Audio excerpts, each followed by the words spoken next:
Hello, Night Seekers, and welcome to Lacuna Noir. This is where forgotten stories and gentle voices meet, carrying you softly into peaceful sleep, wrapped in mystery. Before tonight's stories begin, I'd love to know, where in the world are you listening from? Drop a comment below and let me know. And a little note before we begin. You may notice a few brief ads in the first 10 minutes, but after that, the rest of the video is completely ad-free. Just you, the silence, and the stories. So settle in, get comfortable, and let the night carry you. If you're drawn to these quiet, shadowed nights, don't forget to like, subscribe, and tap the bell so you never miss a story when darkness calls.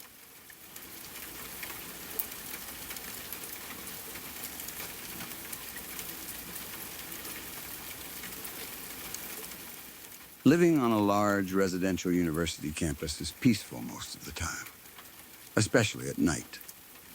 During the day, the place is full of people. Students moving between departments, bicycles everywhere, professors walking around with files under their arms, food stalls crowded, groups sitting on lawns, sports grounds full, someone always shouting from somewhere. But after midnight, the campus changes. The roads empty. Most buildings go dark. The trees seem larger. Even places you walk through every day start looking unfamiliar. It becomes so quiet that you can hear your own footsteps coming back at you from buildings on the other side of the road. I used to like that quiet. At least I did before this happened. My uncle was an associate professor at the university, and because I was staying with him at the time, I occasionally helped him with small things. Pick something up, drop some papers off, collect books from his office. Nothing serious. This happened during exam season. One night, my uncle was sitting at the dining table going through a mountain of answer sheets when he suddenly remembered he had left a question paper in his department office. He needed it because he wanted to make copies early the next morning. It was already late. Very late. I had spent most of that evening playing badminton with friends and then wasting time afterward. So when he asked me to go get it, I felt too guilty to refuse. He looked tired. I was tired too, but at least I hadn't spent the whole day doing actual work. Can you go to my office and bring the question paper? I looked at the clock. Now? Yes. I need it in the morning. I wanted to say no. Instead, I said, okay. The physics department was far enough from our residential block that I knew I would regret agreeing the moment I stepped outside. Still, I got ready. My phone battery was almost dead, so I left it charging in the room. That turned out to be one of the worst decisions I made that night. At the time, though, I thought nothing of it. I switched off the fan, turned off the lights, took the office keys my uncle gave me, then left. The campus road outside was almost completely empty. The air was colder than I expected. It had been warm earlier, but sometime after midnight, the temperature had dropped sharply, and a chilly wind had started blowing through the trees. I put my hands in my pockets and walked faster. There were security lights along the main roads, but the space between them was dark enough that I kept moving from one little island of yellow light into another. The campus was huge. Residential blocks on one side, departments spread across another section, lawns, sports areas, administrative buildings, the kind of place that feels like a small town rather than a university. At that hour, though, it felt abandoned. I passed the mathematics department first. That was where I noticed something strange. Several lecture room lights were on. Not hallway lights, actual classroom lights. And the ceiling fans were running. I stopped outside. The mathematics department was usually locked by the end of the working day. I had passed it late before. Dark, doors shut. Always now, through the windows, I could see empty lecture rooms brightly lit. Fans spinning. No students. No professors. Nobody. My first thought was that some careless staff member had forgotten to switch everything off. Electricity waste irritated me for some reason. Maybe because my uncle constantly complained about people leaving fans running in empty rooms, so I walked over. One of the side entrances was open. That should have bothered me. It didn't. I went inside. The building smelled exactly the way university departments always smell after hours. Dust, paper, old paint, a faint chalk smell. My footsteps echoed. I entered the first lecture room. Empty, the fan spun overhead. I switched it off, then another. Same thing, lights on, fans running, empty seats. I switched the fan off, but left the lights on because suddenly I didn't like the idea of making the building darker. That feeling came without warning. I had been perfectly comfortable a minute earlier. Then, standing beside that switchboard, I had the strong impression that somebody was watching from the doorway. I turned. Nobody. Just the corridor. I left. Once I was outside again, I actually felt relieved. I told myself it was because I was tired. By the time I reached the physics department, I think it was around 2 in the morning, maybe a few minutes after. I know it was close to 2 because I remember seeing the clock on a building just before I crossed the final road. The physics department looked completely different at night. During the day, I had been there countless times. Students on the stairs, people arguing about assignments, professors going in and out, notice boards covered with schedules. At 2 in the morning, the whole building looked dead. There were no exterior lights near the entrance, only darkness. The inside was even worse.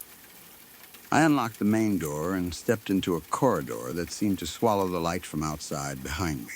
I stood there for maybe 10 seconds. I knew there was a switchboard somewhere near the entrance. I also knew I would have to feel around the wall in total darkness to find it. I did not want to. I had no flashlight, no phone. So instead, I decided to use the staircase and go directly to my uncle's office. I knew the building well enough to do that without light. At least I thought I did. I placed one hand on the railing, started climbing. Every footstep echoed. The darkness made the stairwell seem much larger than it was. I reached the first floor, then the corridor containing faculty offices. My uncle's office was near the far end. I unlocked it quickly, turned on the light. The relief, I felt, was immediate. Normal room. Desk, books, papers, cupboards, stacks of unchecked answer sheets everywhere. My uncle was not an organized man. I closed the door behind me, then started searching. He had told me the paper should be somewhere near the right side of his desk. Of course it wasn't. I moved answer sheets, files, books, old envelopes. Nothing. 5 minutes. 10, I was tired enough that my patience disappeared quickly. Then I found it under a thick pile of exam papers. I pulled it free. Finally, that was when something made a sound outside the office. A soft scrape. I stopped, listened. Nothing, then tap. Something against the corridor wall. My heart immediately began beating faster. I told myself, cat. University campuses are full of cats. They get inside buildings all the time. Probably a cat. That explanation helped. I folded the question paper carefully. Then I heard something else. Voices. Very faint. At first, I thought they were coming from outside. Then they became louder, murmuring, several people speaking at once. I stood completely still. The sound kept growing, not approaching exactly. More like many quiet conversations becoming audible at the same time. I went to the door, didn't open it, pressed my ear near the wood. People, there were definitely people in the corridor. I could hear shoes, chairs moving, someone coughing, a male voice speaking. Then another. It sounded like a normal university department during class hours, except it was 2 in the morning. My first thought was security, maybe some late-night academic program, graduate students, research people, exam preparation, anything, but something about the sound felt wrong. Too many voices. I quietly turned the lock, then stepped away. My heart was beating hard enough that I felt slightly sick. I waited. The murmuring continued. Sometimes I could almost understand words. Then they seemed to blur. At one point, I thought I heard someone explaining an equation. Another voice laughed. Then someone dragged a chair. Normal sounds. That made it worse. If I had heard screaming, I would have hidden. If I had heard someone breaking in, I would have known what to do. This sounded ordinary. Ordinary at an impossible time. Several minutes passed. Then, suddenly, silence. Complete, no voices, no footsteps, nothing. I waited another minute. Then unlocked the door. Opened it a few inches. The corridor was lit. I froze. When I had entered, the entire building had been dark. Now several ceiling lights glowed weakly along the passage. Not bright, modern lights, dim, yellowish ones. The corridor looked older somehow. That was my first impression. Not different. Older, I stepped out. Then I saw the people. There were students standing in the hallway. Groups of them. Some carrying notebooks, some talking. A professor stood near one classroom door. Another person walked past, holding a stack of papers. For several seconds, I simply stared. There was an entire night of classes happening inside the physics department. At 2 in the morning, nobody seemed surprised. Nobody looked tired. They moved around as naturally as students did at noon. I should have gone back into the office. Locked the door. Waited until morning. Instead, curiosity took over. Fear was still there. But curiosity became stronger. I had been inside that department countless times. I knew many professors, recognized regular staff, had seen hundreds of students. I did not recognize one person. Not one. Their clothes looked strange, too. Not costumes, just old-fashioned. Some men wore loose shirts tucked into high trousers. Several women had long skirts. One professor wore a jacket that looked decades out of date. I told myself maybe I was imagining that because of the lighting. I moved slowly down the corridor. There was a group of 4 people standing near the stairwell. 3 men. 1 woman. They were speaking quietly. As I approached, all 4 stopped. At the exact same moment. They looked at me. That was the first time any of them acknowledged me. Their expressions changed, not fear, something closer to surprise. Then, the entire group took 1 step backward. Together, I stopped. They stepped backward again, still watching me. Another step. Same movement, almost perfectly synchronized. The temperature around that part of the hallway seemed to drop. My breath almost became visible. I said, "Hello?" No answer. One of the men tilted his head. The others copied him a second later. I felt a strong urge to leave. Instead, I walked toward the nearest lecture room. Again, I don't know why. Maybe because I was too tired to process danger correctly. Maybe my mind was still trying to force everything into some explanation. Night classes, old academic program, some weird university tradition. I entered. The room was almost full. Students sat in rows. A professor stood near the board. But the board was blank. No equations, no writing. Nothing. The professor wasn't speaking. Nobody was taking notes. They were just sitting there. All of them looked toward me. Every head turned at once. 30 people, maybe 40. Complete silence. I stopped inside the doorway. Sorry, nobody responded. Then the student nearest the door stood. Then the next. Then another, one by one. Without saying anything, they began leaving the room. Not rushing, not panicking, just quietly walking out. Every person avoided me. Nobody came within arm's reach. They moved around me carefully, as if I was something dangerous. That irritated. It sounds ridiculous now, but at the time, fear had mixed with exhaustion and turned into frustration.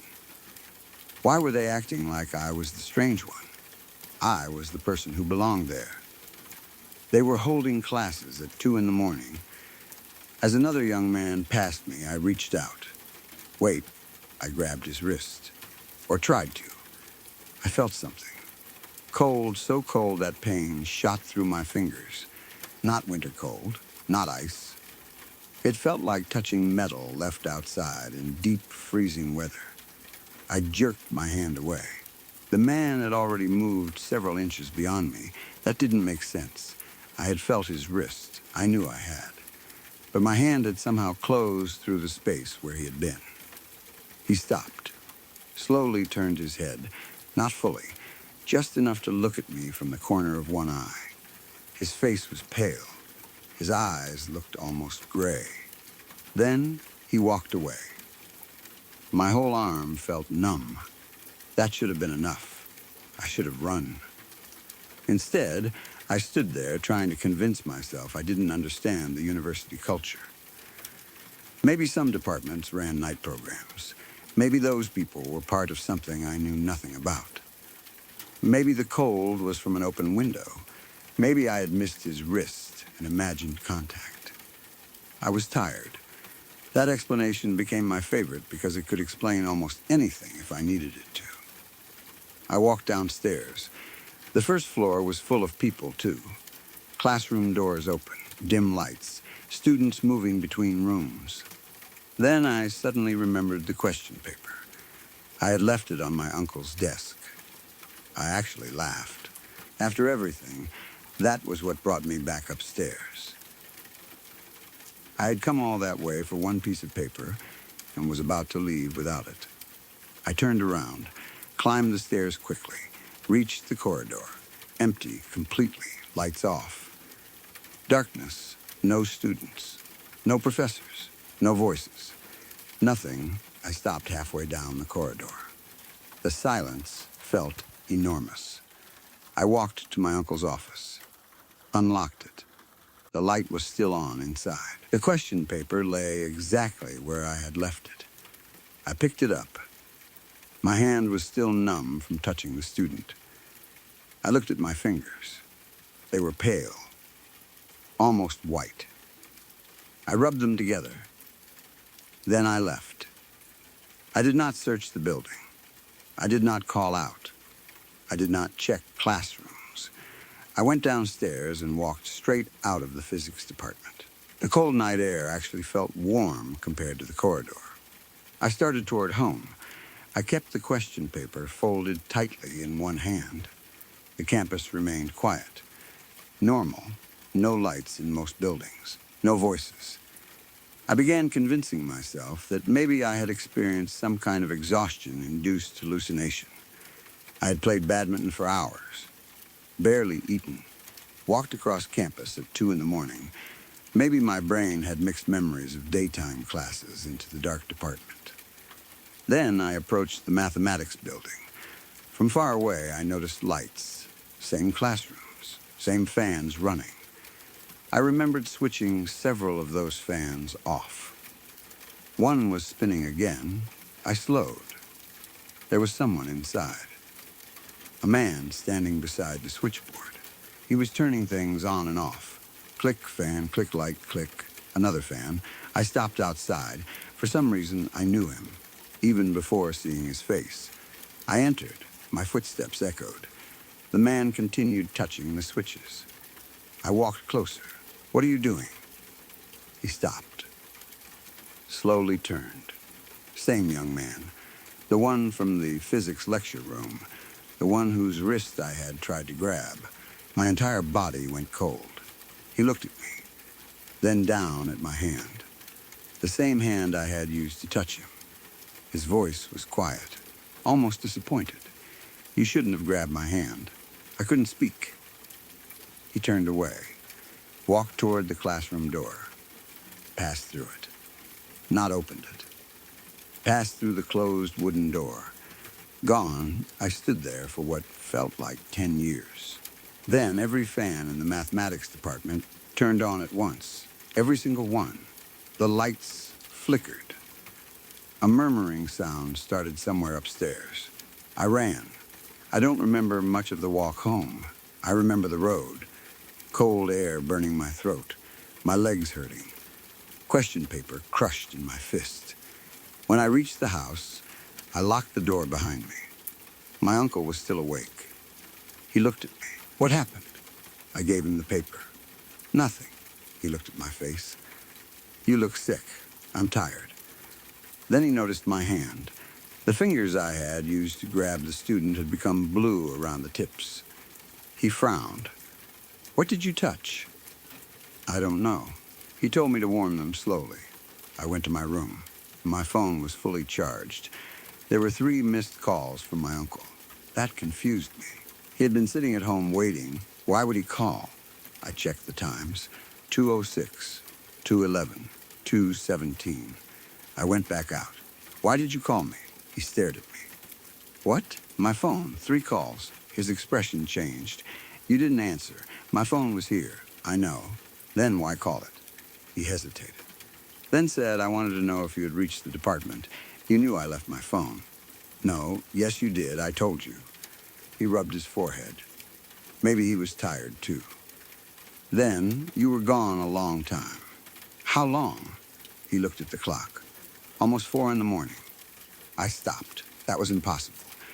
The walk should have taken maybe 30 or 40 minutes each way. I had spent perhaps 20 minutes searching his office. Another 15 dealing with whatever happened. I should have returned before 3. Not 4. I checked my phone. 3:56. I had lost almost an hour. I asked my uncle something.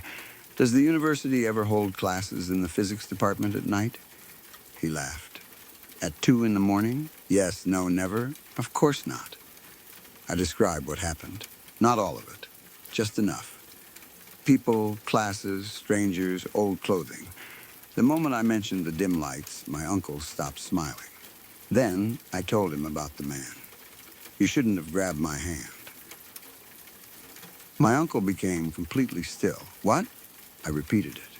He stood, walked to the kitchen, got water, didn't drink. Where exactly? What? Where did you touch him? 2nd floor. No, which classroom? I described it. My uncle knew immediately. Room 204. He sat down. I asked, what? He didn't answer. Uncle?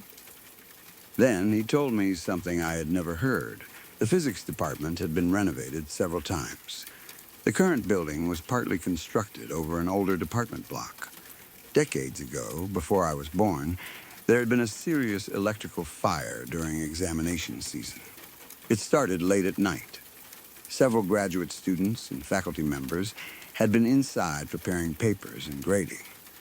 The fire spread quickly. Some exits were blocked. People died. Officially, 11. Unofficially, maybe more. Room 204 had been one of the worst areas. I asked, why were they there so late? He looked uncomfortable. Exam papers, that made my stomach turn. How many? Students? No. People in that room. He didn't know. I described the young man. Thin, pale, dark hair. Old shirt. My uncle went into his office bag and pulled out his laptop. He searched through old department archive photos. Several nothing then, one group photograph appeared. Physics department. Year written below. 1978. Faculty and research students standing outside the old building. I saw him immediately. 3rd row. Same man, same face. I pointed. That's him. My uncle closed the laptop. The man's name had been Arvind. Graduate student. 24 years old. Died in the fire. My uncle told me to sleep. I didn't. Around sunrise, feeling finally returned completely to my fingers. Except there was a mark around my wrist. Not where I had touched him. Where he might have touched me. 5 pale finger marks. I hadn't felt anyone grab me. They lasted 3 days. I avoided both departments after that. For about a week. Then something else happened. Every night around 2, my phone started receiving notifications. No message, just vibrations. When I unlocked it, nothing was there. Then, one night, at exactly 2:17, I received a calendar alert. Physics 204. No event had been created. No date, just that title. I deleted it. Next night, Physics 204. Then, attendance required. I stopped keeping the phone in my bedroom. That didn't help. The first time I heard murmuring outside the house, I nearly cried. Same sound, many voices, quiet conversations. I looked through the curtain. Students were walking along the road. Dozens, old clothes, books moving toward the physics department. One stopped, looked at my window. Arvin, then he raised the hand I had grabbed. His wrist was blackened. Burned, he pointed toward me. I stepped away. By sunrise, they were gone. I finally told my uncle everything. He called an older retired professor. That man refused to talk at first. Then my uncle mentioned Arvind. The professor asked, "Did someone touch him?" My uncle looked at me. Yes, long silence. Then they know he can see them. Not you. He, like I wasn't the first. The retired professor explained that stories about the departments had existed for decades. Always during examination season. Lights and fans left running. Classes after midnight. People hearing lectures in empty rooms. Students appearing in corridors. Most encounters ended if you ignored them. The dead behaved almost like recordings. Routine repeating. Classes, exams, preparation, nothing dangerous. Unless someone interacted, spoke too much, entered a class, touched somebody. I asked what happened if you touched one. The old professor said, "They notice you back." That sentence stayed with me.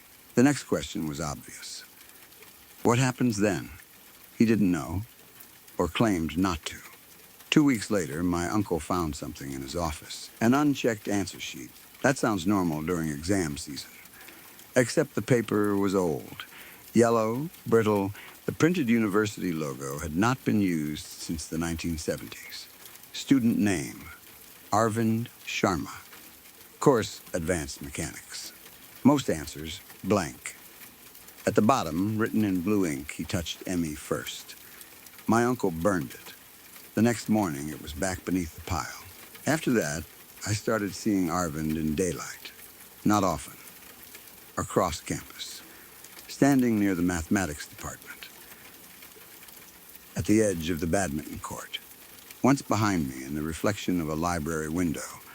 Always several yards away. Always watching my hand. Then one afternoon, I saw him clearly outside the physics department. Sunlight, students everywhere.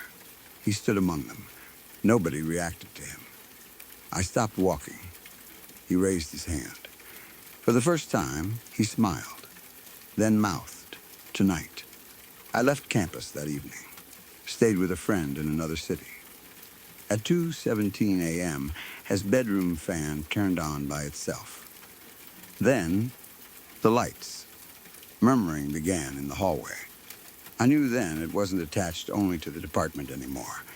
I had brought the class with me. Or perhaps the class had marked me as part of it. The next morning, I returned. I was tired of running. My uncle had found another old record while I was gone. A list of people who died in the fire. 12 names, not 11. One name had been crossed out so heavily it was almost unreadable. The retired professor recognized it. A student who survived. He had been found unconscious outside room 204. Severe burns. He later claimed something impossible. He said there had been classes happening in the building while it burned. Not the classes of 1978. Older, people wearing clothes from decades earlier. He said he grabbed someone while trying to escape. After that, the dead started avoiding him. then appearing wherever he went. A year later, he disappeared. His final note said, "They aren't repeating class. They're waiting for enough students to finish it." That changed everything. The fire might not have started the haunting. Maybe the building had always done this. Each disaster added people. Each person who noticed became another possible student. I asked my uncle how many people were in the class when I saw it. I tried remembering. 30, maybe more. "What's the capacity of room 204? He checked. 40, how many empty seats? That question made me sick. I remembered the room, the rows, people leaving. There had been one empty chair near the front. Maybe two. No, one. That night, I went back to the physics department with my uncle. Before anyone says that was stupid, yes, it was, but I wanted the thing to end. He refused to let me go alone. At 1:50, the building was empty. We sat inside his locked office. 2:0, nothing, 2:10, silence, 2:16. The hallway lights turned on, not modern white light, dim yellow, 2:17. Murmuring, my uncle's face went pale. He heard it too. That mattered. Until then, part of him had probably still believed I was hallucinating. Footsteps filled the corridor. Doors opened. A bell rang somewhere. There is no bell system in that department. Then someone knocked on the office door. 3 times. My uncle whispered, "Don't open it." The knob turned anyway. Locked, the door opened. Arvin stood there. Behind him, students, professors, all silent. Waiting, Arvin looked at me, then at my uncle. He spoke. "You brought the examiner." My uncle gripped my arm. "What?" Every person in the hallway stepped backward, together exactly like before, making a path toward room 204. Arvin raised his burned hand, pointed. I knew what they wanted. No. His face tightened. Then all the classroom doors opened at once. Inside each room, people sat, waiting. The old professor had been wrong about one thing. They weren't trying to finish a class. They were trying to finish an exam. And somehow my uncle's question paper was connected. The paper in my pocket became hot. I had brought it without realizing. Same question paper I had collected that first night. I pulled it out. The printed questions had changed. No physics. Only one sentence repeated down the page. "Who belongs here?" Again, "Who belongs here?" Again, my uncle whispered, "Drop it." I did. The paper hit the floor. Every student turned toward it. Then toward me. Arvin smiled. No one leaves without submitting. My uncle grabbed me. We ran down the corridor. The people didn't chase us. That was worse. They simply watched. As we reached the stairs, the building changed.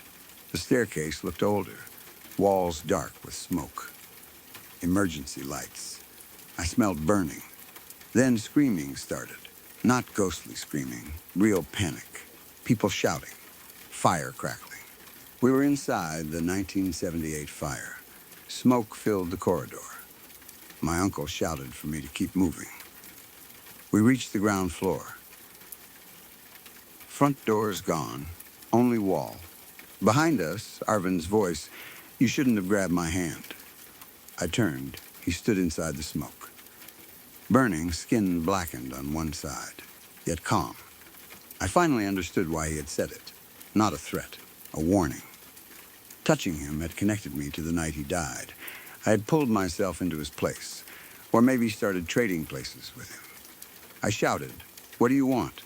He looked at his burned hand, then held it toward me. Let go. I didn't understand. Then I looked down. My hand was clenched, tight, so tight my nails had cut my palm. Inside my fist, the question paper. I had dropped it, I knew I had, yet I was holding it. I opened my hand, let it fall. The moment it touched the floor, Arvin disappeared. The smoke vanished. Modern department. Normal staircase. Front doors. My uncle and I ran outside. Behind us, every light shut off. We never saw the classes again. Not in the physics department. But the story doesn't end there. The mathematics building still sometimes has lights on after midnight. Fans, too. especially during exam season. I never go inside now. My uncle eventually transferred departments. The old room 204 was renovated and divided into offices. According to campus records, nothing unusual has happened there. Officially, Arvin stopped appearing to me. Almost once a year, around the date of the old fire, I wake at exactly 2:17. My right hand becomes painfully cold. For several seconds, I can hear students murmuring somewhere nearby. Then it fades. Last year, something changed. I was living in a completely different city, no connection to the university. I woke at 2:17, cold hand, murmuring, then my bedroom fan switched on. My light followed. Click, I sat up. Someone stood beside the switchboard. Arvind, he looked exactly as he had that first night. Young, unburned, he touched the switch. Off, on, off, then looked at me. I expected the old warning. You shouldn't have grabbed my hand. Instead, he said, you finally let go. I asked, then why are you here? He looked almost sad. To tell you, someone else didn't. He disappeared. The next morning, I called my uncle. No answer. Again, nothing. Then I called the university. My uncle had retired years earlier, so I asked one of his old colleagues if they had heard from him. The professor went quiet. Then told me there had been an incident the previous night. A student studying late in the mathematics department had called campus security around 2 in the morning. He reported that entire classes were happening inside the building. People nobody recognized. Old clothes. Dim lights. Security arrived. They found the department empty, except for one student. He was standing in a lecture room with his hands stretched toward the wall. Frozen, his fingers were blue. When security tried pulling him away, he started screaming, "Don't touch them." I asked his name. The professor told me. I didn't recognize it. Then he added something that made my stomach drop. Before collapsing, the student kept repeating one sentence. He said some man warned him. What man? Nobody knows. What did he say? Long pause. Then, apparently the man told him, you shouldn't have grabbed my hand. I haven't returned to that campus since. I don't intend to. Because I think I finally understand what I saw that first night. Those weren't simply ghosts trapped inside an old department. There were people who had made the same mistake over different generations. People who saw something impossible and reached out because curiosity became stronger than fear. A hand grabbed in a corridor. A shoulder touched in a classroom. Someone trying to help another person escape. One contact. That was enough. Maybe the classes happen because the university itself remembers everyone who never finished. Maybe the buildings keep old nights the way paper keeps ink. Maybe every examination season, when students stay late and departments become tense and exhausted, the old classrooms become easier to reach. I don't know, but I know this. If you are ever walking through a university campus late at night and see lights burning in a department that should be locked, leave them alone. If the fans are running in empty classrooms, let them run. If you hear people talking inside a building after 2 in the morning, don't go looking for them. And if you somehow find an entire class sitting silently in a room where no class should be happening, do not try to get anyone's attention, especially if they seem afraid of you. Their fear may be the only warning you get, because sometimes the dead aren't avoiding us because they want to hurt us. Sometimes they're stepping away, because they already know what happens when the living reach out and touch them. And they know that once you make contact, sooner or later, someone on the other side is going to look at you and say the same thing. You shouldn't have grabbed my hand.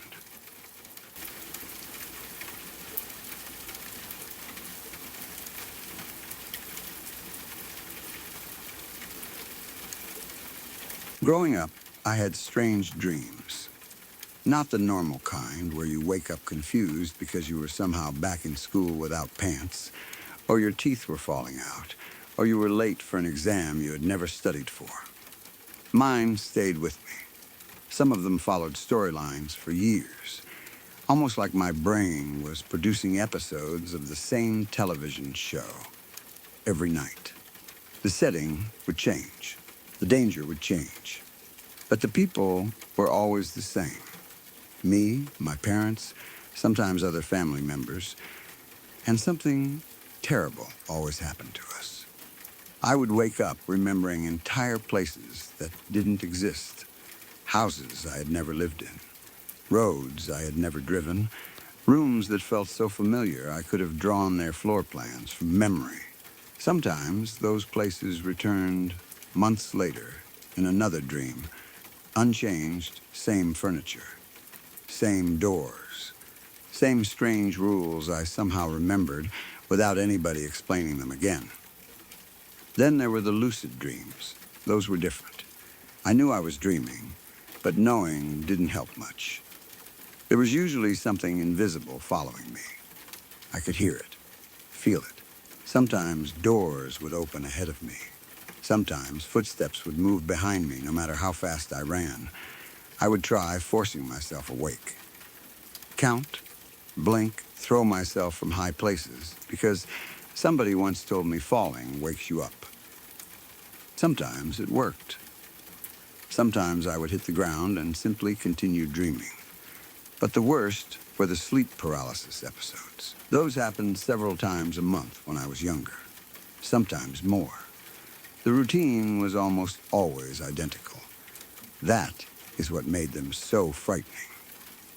I would go upstairs, shout goodnight to my parents, close my bedroom door, get into bed. My room was small but comfortable. I had glow in the dark stars stuck across the ceiling. The kind parents buy children and somehow never remove even when the children become teenagers. Across from my bed was a vanity with a large mirror. My mother had suggested moving it several times because I complained about seeing shapes in it at night. I always refused. I didn't want to admit the mirror frightened me. So it stayed. I would lie down, eventually fall asleep. Then, suddenly, I would be awake again. At least I thought I was awake. My room would look exactly right.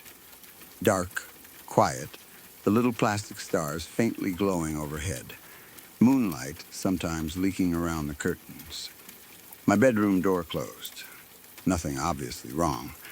Then I would try to move. Nothing. Arms useless. Legs heavy. Chest tight. Even my neck seemed locked into place. I could move my eyes. That was it. And because of the position I usually slept in, my eyes were pointed toward the vanity mirror. That was where I saw her. Every time. Standing beside my headboard. Not directly visible from where I was lying. Only in the mirror. At first, I could see part of her. A shoulder. Long arm. The edge of a pale face. Then my eyes would adjust to the darkness. There she was. Tall. Unnaturally thin. Her body looked stretched. Not deformed exactly. More like somebody had taken a normal woman and pulled her until every limb became several inches too long. Her skin was almost white. Not healthy pale skin. Dry, dead gray beneath the white. Her hair was dark and hung around her head in thin strands. But it was her eyes that I remembered most clearly. Black. Completely black. No white. No iris. No reflection. They looked like holes cut into her face. She would stand beside my headboard and stare at me through the mirror. That detail bothered me more as I got older. If she was standing beside me, she could simply look down. But she always watched through the reflection first, like she wanted me to see her seeing me. The moment I noticed her, panic would flood my body. I would try screaming. Nothing. I would try moving my fingers, my toes, anything, nothing. She waited. Usually only a few seconds. It felt much longer. Then her head would begin turning. Slowly, the reflection moved first in my memory. Maybe that is impossible. Maybe fear distorted it. But I swear I would see the reflected face begin turning before I sensed the real figure beside me move. Then, she would look directly down at my body. One foot moved. A slow step. Then, another. No hurry. Never any hurry. She knew I couldn't escape. Her arms hung nearly to her knees. When she reached the bed, she would extend one hand and place it on my chest. Cold, I know people will say, sleep paralysis creates sensations. Pressure on the chest is common. Hallucinations are common. I know all of that now. At the time, I only knew that when her palm touched me, it felt like somebody had placed a slab of winter stone over my heart. Then she would climb onto the bed, one long skeletal-looking leg over my waist, then the other. She straddled me, her arms straight, hands pressing against my chest, face directly above mine. She barely seemed to weigh anything when I looked at her. She was too thin, ribs visible beneath pale skin, collarbones sharp, wrists narrow. But the pressure was unbearable. My chest compressed. Breathing became difficult. Then, impossible. I would try begging. Stop. Please, get off. Mom, Dad, nothing came out. Only tiny choking sounds. She watched. No expression. No anger. No pleasure. Nothing that was worse than a smile would have been. If she hated me, at least there would be something human about it. Instead, I felt like an insect being observed. Not hated, not loved. Simply caught. Sometimes I could hear my heartbeat. Sometimes I could hear hers. Except hers was strange. One beat, long pause. Another, then nothing for so long I thought I had imagined it. She would remain like that for maybe a minute, possibly less. Sleep paralysis destroys your sense of time. Eventually she moved, always the same way. She slowly lifted one hand, then the other, removed one leg, then the second, stood beside the bed. For a moment, she would look toward the vanity mirror. Sometimes I thought she was checking her reflection. Other times I thought she was looking at something behind me. Then she turned toward my bedroom door, her bare feet dragged across the floor. That sound. I still hate dragging footsteps. Soft skin against carpet. Then wood. She crossed the room, reached the door, wrapped those long fingers around the knob. Her nails were dark and narrow. They scraped the wood around the handle. Scratch, scratch, the knob turned. The door opened with the same dull creak every time. Then she left. I could follow her only with my eyes. I would see her pale back disappear into the hallway. Then darkness. And then I woke, usually violently. Sudden breath. Chest expanding. Hands grabbing blankets. Sweat everywhere. Sometimes tears already running down my face. The first thing I always checked was the door. Open every single time. That became difficult to explain. I always closed it before bed. I was obsessive about it because the paralysis frightened me. Closed door. I even started checking the latch. Yet after one of those dreams, open. Sometimes halfway. Sometimes only a few inches, but never closed. Then, a minute or two after I woke, I would hear my father. At first, muffled sounds from down the hallway. A groan, strained breathing. Sometimes what sounded like someone trying to speak through clenched teeth. Then, silence. 2 minutes, maybe 3. Then footsteps. Fast, Dad rushing down the hall. He would throw my door open even though it was already partly open. Are you okay? I would usually be crying. He would sit beside me, then ask, did she visit you too? Too, that word should have frightened me more than it did. But I was young, and if Dad saw her too, somehow that made it better. Less lonely. He knew. He understood. I would nod. He never asked what she did, because he already knew. Sometimes he rubbed his chest. Sometimes I noticed red marks along his skin where his shirt collar opened. Not scratches, more like pressure marks. He would lie beside me until I fell asleep again. I eventually asked him what happened in his room. He avoided the question. She comes in. What does she do? Same thing. Why? I don't know. Who is she? I don't know. Does Mom see her? No, that answer was immediate. Mom never did. At least according to Dad. My mother knew about the episodes. Obviously, she knew we both woke terrified. She knew I complained about chest pressure. She knew my door opened. But she treated it like a shared sleep disorder. Genetics. Stress. Something that passed from father to daughter. When I was about 13, she made us both see doctors. Sleep paralysis. That was the explanation. It fit almost perfectly. Your brain wakes before your body. You hallucinate. You feel pressure. You see people. You may hear sounds. Dad and I probably shared similar sleep patterns. Once we learned the term, Mom became much calmer. Dad didn't. That was something I noticed. When the doctor explained hallucinations, my father listened politely. When we got into the car afterward, I asked, "So that's what it is?" Dad stared ahead. "Maybe. You don't believe him?" He started the car. "Most of it. What part don't you believe?" He looked at me. "The part where you and I see the same woman." That stayed with me, because our descriptions matched before I had ever described her fully to him. Same pale skin, same long limbs, same black eyes, same dragging feet, same position on the chest, same exit through the bedroom door. There were differences, too. With Dad, she didn't always appear beside the bed. Sometimes he said she came through his door. Once, he woke with her already sitting in the chair across from him.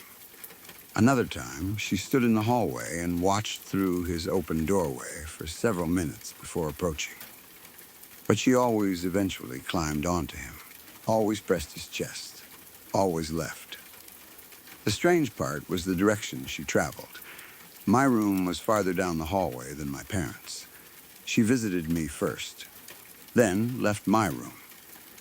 Then Dad heard her approaching. That was why his paralysis usually happened immediately after mine. She was moving from bedroom to bedroom. When I realized that, I asked, "Why does she come to me first?" Dad looked uncomfortable. "I don't know. Did she come to you before I was born?" He did not answer. "Dad?" "Finally, yes. That changed everything." "How long?" "A long time." "Since when?" He looked away. "Since I was a kid. I remember feeling sick." "So she followed you?" He flinched slightly. "Don't say that." "But she did." "I don't know. Did Grandpa see her?" "No, Grandma." He became silent. That silence answered more than he wanted. "Grandma did?" Dad stood up. "We're done talking about it." That was the first time he ever got angry at me for asking. I learned not to push. The episodes continued through high school. Sometimes I went months without seeing her. Then, she would appear 3 times in 1 week. Stress made it worse. Exams, arguments, illness. Whenever I was exhausted, I almost expected her. I tried changing the room. Moved the mirror. She appeared in the reflection of a framed picture instead. Covered reflective surfaces. She stood directly beside me. Slept with lights on. No difference. Left the door open. She closed it first. That one frightened me enough that I never did it again. I also noticed something about her over the years. She was getting closer. Not physically. She always ended up on my chest. But her behavior changed in tiny ways. When I was young, she only watched. When I was 15, I heard her breathe. At 16, I saw her mouth move. No sound. At 17, she leaned close enough that her hair touched my face. At 19, I thought I heard a whisper. 1 word. Couldn't understand it. Dad's episodes changed, too. He became less willing to talk about them. Sometimes he came into my room afterward and looked older. Not tired.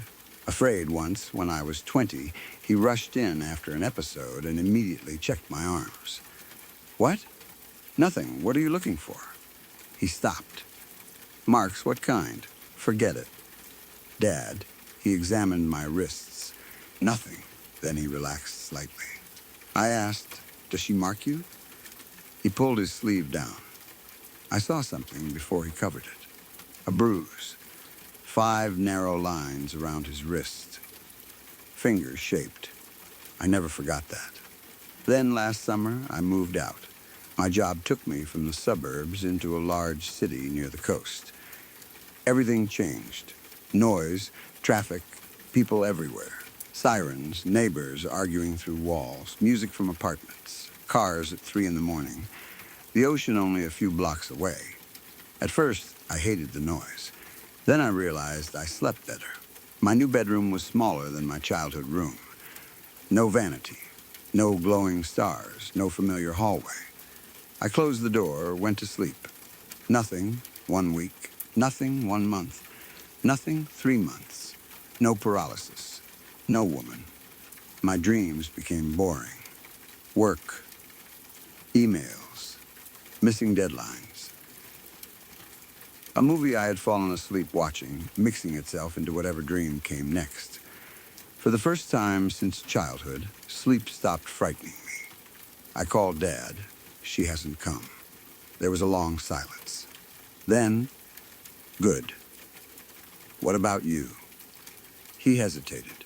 Still sometimes, I felt guilty, like moving away had somehow transferred everything to him. Maybe she was connected to the house. No, he said it too quickly. How do you know? Another pause. I just do. That was several months ago. I should have asked more. Last night I went to bed like normal. I turned off the lights in the apartment. Checked the lock. Texted my parents, good night. Love you. Mom replied first. Love you too, Dad sent, night kiddo. I closed the bedroom door, got into bed. Started watching a documentary about some horrible crime that had happened years ago. I don't remember the details. I fell asleep halfway through. Then suddenly I was awake. Instantly, no gradual waking. Eyes open, room dark, television off. I knew immediately. Not because I couldn't move, I hadn't tried yet. Because of the silence. My apartment is never silent. There is always something. Traffic, a siren, elevator, neighbor, music, people outside. That night, nothing. The whole city seemed dead. Then I tried moving my hand. Couldn't. No, please, not here. My heart accelerated. I could move my eyes. My head was locked facing the bedroom door. Closed for maybe 10 seconds, nothing happened. Then the knob moved. Slowly, click, the door opened. Creak, she stood in the doorway. I had never seen her enter my room before. She had always started beside the headboard. Seeing her framed in the doorway was somehow worse. She looked taller than I remembered. Maybe because I could finally see her entire body. Her shoulders nearly reached the top of the frame. Arms hanging too low. Fingers almost reaching her knees. Bare feet. Pale skin. Dark hair. Black eyes. Same face. My childhood had just stepped into my adult apartment. She began walking. Drag, pause, drag. Her feet made that same awful sound against the floor. I tried screaming. Nothing. She passed the side of the bed. But instead of coming directly toward my chest, she stopped at the foot. She stared. Something was different. Expression. For the first time in my life, she had one. Her head tilted. Slowly, then her mouth moved. The corners rose.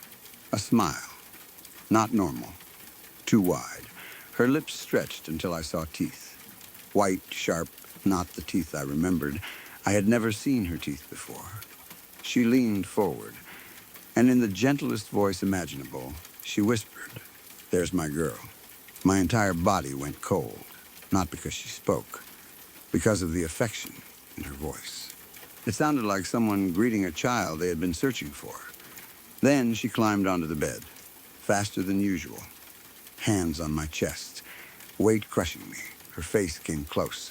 I noticed details I had never seen before. Tiny cracks in the skin around her eyes, black veins along her temples, something moving beneath her throat. She smiled again, then whispered, "You went too far." My chest compressed. I couldn't breathe. I tried fighting. Nothing. She leaned closer. Her hair fell around us like a curtain. Then, "He can't keep you anymore." I didn't understand. She touched one long finger to the center of my chest. Pain exploded through me. I woke screaming. Real city noise rushed back immediately. Cars, someone shouting outside. A horn. My television was still playing the documentary. I sat upright, breathing, crying, hands shaking. My chest hurt. I turned on the lamp. Nothing. Room empty. Then I looked at my bedroom door. Open completely. I know I closed it. I grabbed my phone. 2:43 a.m. There was a message. Dad. Sent 4 minutes earlier. I opened it. I saw her too. I called him immediately. No answer. Again, "Nothing, Mom," she answered after several rings. Her voice sounded frightened. "What? Where's Dad?" "Silence, Mom. He's awake. Let me talk to him. He doesn't want to." "What do you mean?" Another silence. Then I heard Dad in the background, not speaking, coughing or choking. "Put him on." Mom whispered. She was here. My entire body tightened. "You saw her?" "No, then how do you know?" "Because he woke me up. I heard movement." Then Dad's voice farther away. "Don't tell her." "Tell me what?" Mom started crying. "Mom, nothing, please." Then Dad took the phone. He sounded exhausted. "Kiddo, what happened?" "Nothing. Don't." Silence. She talked to me. I stopped. "What did she say?" He didn't answer. "Dad, then she said I'm done." "What does that mean?" "I don't know." "You do." Another pause. I hoped moving away would break it. "Break what?" He breathed slowly. Then said, "I should have told you years ago." I sat against the headboard. My chest still hurt. "Tell me now." Dad remained quiet so long that I thought the call had dropped. Then she didn't start with me. I knew. Grandma? Yes, his mother. My grandmother died when I was very young. I barely remembered her. Dad told me she had suffered from sleep paralysis too. Same woman. Same black eyes. Same chest pressure. Same dragging feet. Her mother before her had experienced it as well. That surprised me. "Why didn't you tell me?" "Because I didn't know what it meant." "What do you know now?" He sighed. "When I was little, my mom told me the woman only visits one person in the family at a time." I frowned. "But she visited both of us." "No, what?" "Not at first," Dad explained. "Before I was born, she visited him. Only him. Several times a month. After my birth, she stopped for almost 3 years. Then came back. But when she returned, she no longer started in his room. She started in mine. She chose you," Dad said. I hated that word. "For what?" "I don't know. But you said she visited you too. She came after you." "Exactly. My bedroom first. Then his." Dad had always believed he was doing something. Holding her attention. Interrupting whatever she wanted. He noticed that if he stayed awake after one of my episodes, she sometimes didn't return for several nights. If he slept in my room, I rarely had paralysis. That was why he always lay beside me afterward. Not just to comfort me, to keep her away. I started crying. "You knew?" I suspected. "Why wouldn't you tell me? What was I supposed to say? That something my mother saw was visiting my daughter?" He sounded angry, at himself. Not me. I remembered what the woman said. "He can't keep you anymore." I whispered. "She said something about you." Dad went silent. "What?" "She said you can't keep me anymore." "Nothing, Dad?" He made a sound like he was trying not to cry. Then, "That's what she told my mother." My skin prickled. When? The night before, Grandma died. My grandmother had died of a stroke. At least, that was what I was always told. Dad said she called him the night before. Terrified, the woman had appeared after years of being gone. She stood at the foot of Grandma's bed, smiled, then said, "You can't keep him anymore." The next morning, Grandma was found unconscious. She died at the hospital. After that, Dad's episodes changed. More frequent, more physical. Marks, bruises, chest pain, like something had been handed down. I asked, "Are you saying she's killing people?" "I don't know. That's not an answer." "I know." Then Mom screamed, not loud, sharp from somewhere near Dad. The phone dropped. I heard movement, Dad shouting. Then the call disconnected. I called again. Nothing, again, no answer. I was already getting dressed when Mom finally called. "Don't come here." "What happened?" "Your father's okay. Then let me speak to him. He's sleeping." At 3 in the morning after that, her breathing sounded strange. "Mom." Then she whispered, "Your bedroom door opened." I stopped moving. "What?" "Your old room." My parents had never changed it much after I moved. Some boxes, old furniture, but still my room. The door opened by itself. My chest tightened. And I went to close it. She started crying. "There's someone sleeping in your bed." I couldn't speak. "Who?" "I don't know." "Mom, it looks like you." The call ended. I drove home. I know that was stupid. It was nearly 3 hours away. I didn't care. Dad wasn't answering. Mom wasn't answering. I called police once. Then hung up before anyone answered because I had no idea what I would report. A woman from my nightmares is inside my childhood bedroom. I drove too fast. I reached the suburbs near sunrise. The house looked normal. Mom's car, Dad's truck. Porch light on. Front door locked. I used my old key. Inside, silence, Mom? No answer. Dad? Nothing. I went upstairs. Their bedroom door was open. Dad was sitting on the edge of the bed, alive, Mom beside him, both staring toward the hallway. My old bedroom door was closed. I nearly collapsed from relief when I saw them. What happened? Dad looked at me. His face was gray. She came. Where? He pointed. My room. Mom grabbed my arm. Don't. I stared at the door. Is someone in there? Mom nodded. Still? I don't know. Dad stood. No, he moved between me and the hallway. She wants you to go in. How do you know? Because that's what happened with my mother. I looked at him. He finally told me the rest. The night Grandma died, Dad went to her house. Her childhood bedroom door had opened. Inside, lying in the bed, was a younger version of Dad. Not a child exactly. Maybe 12. The age he had been when the woman first started visiting him. Grandma tried going inside. Dad stopped her. During the struggle, Grandma collapsed. Stroke, Dad had spent his life wondering whether the thing caused it or whether the fear did. But he remembered something Grandma said before losing consciousness. She wants the bed back. My stomach dropped. My childhood bed. The place where the woman first came to me. What does that mean? Dad shook his head. Then the door creaked. Opened 1 inch. All 3 of us went silent. Another inch. Then another. Dark room. Glow in the dark stars still faintly visible on the ceiling. My vanity was gone. Mom had moved it years ago. But the mirror was back, standing across from the bed. I knew immediately it should not have been there. Mom whispered. We threw that out. In the mirror, somebody was lying in my bed. Me, about 10 years old. Eyes open, body frozen. And beside the headboard stood the woman. She looked at the child through the mirror, then slowly turned toward us. Not toward the child. Us, her mouth stretched. Smile, there's my girl. Dad slammed the door. Something hit the other side. Bang, the whole hallway shook. Mom screamed. Another impact. Bang, then dragging footsteps moved inside my room. Toward the door. Dad grabbed my shoulders.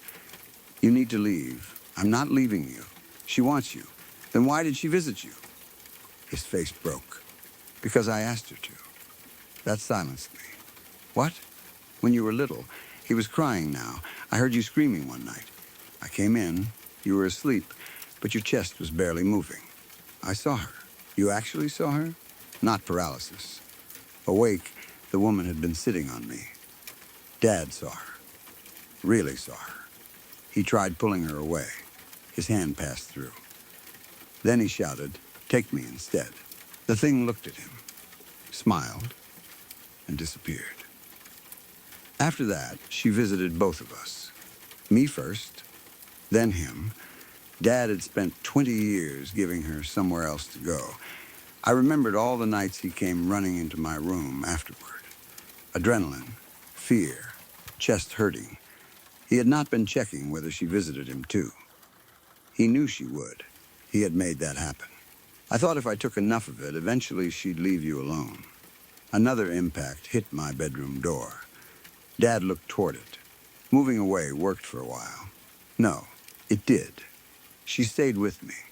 That explained why my paralysis stopped while his continued. Then last night, she came back to me. "There's my girl. He can't keep you anymore."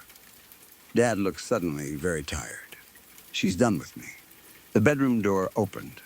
No impact, no broken lock, just opened. The woman stood there. Daylight from the hallway touched her. She didn't disappear. That was when I knew this was not sleep paralysis anymore.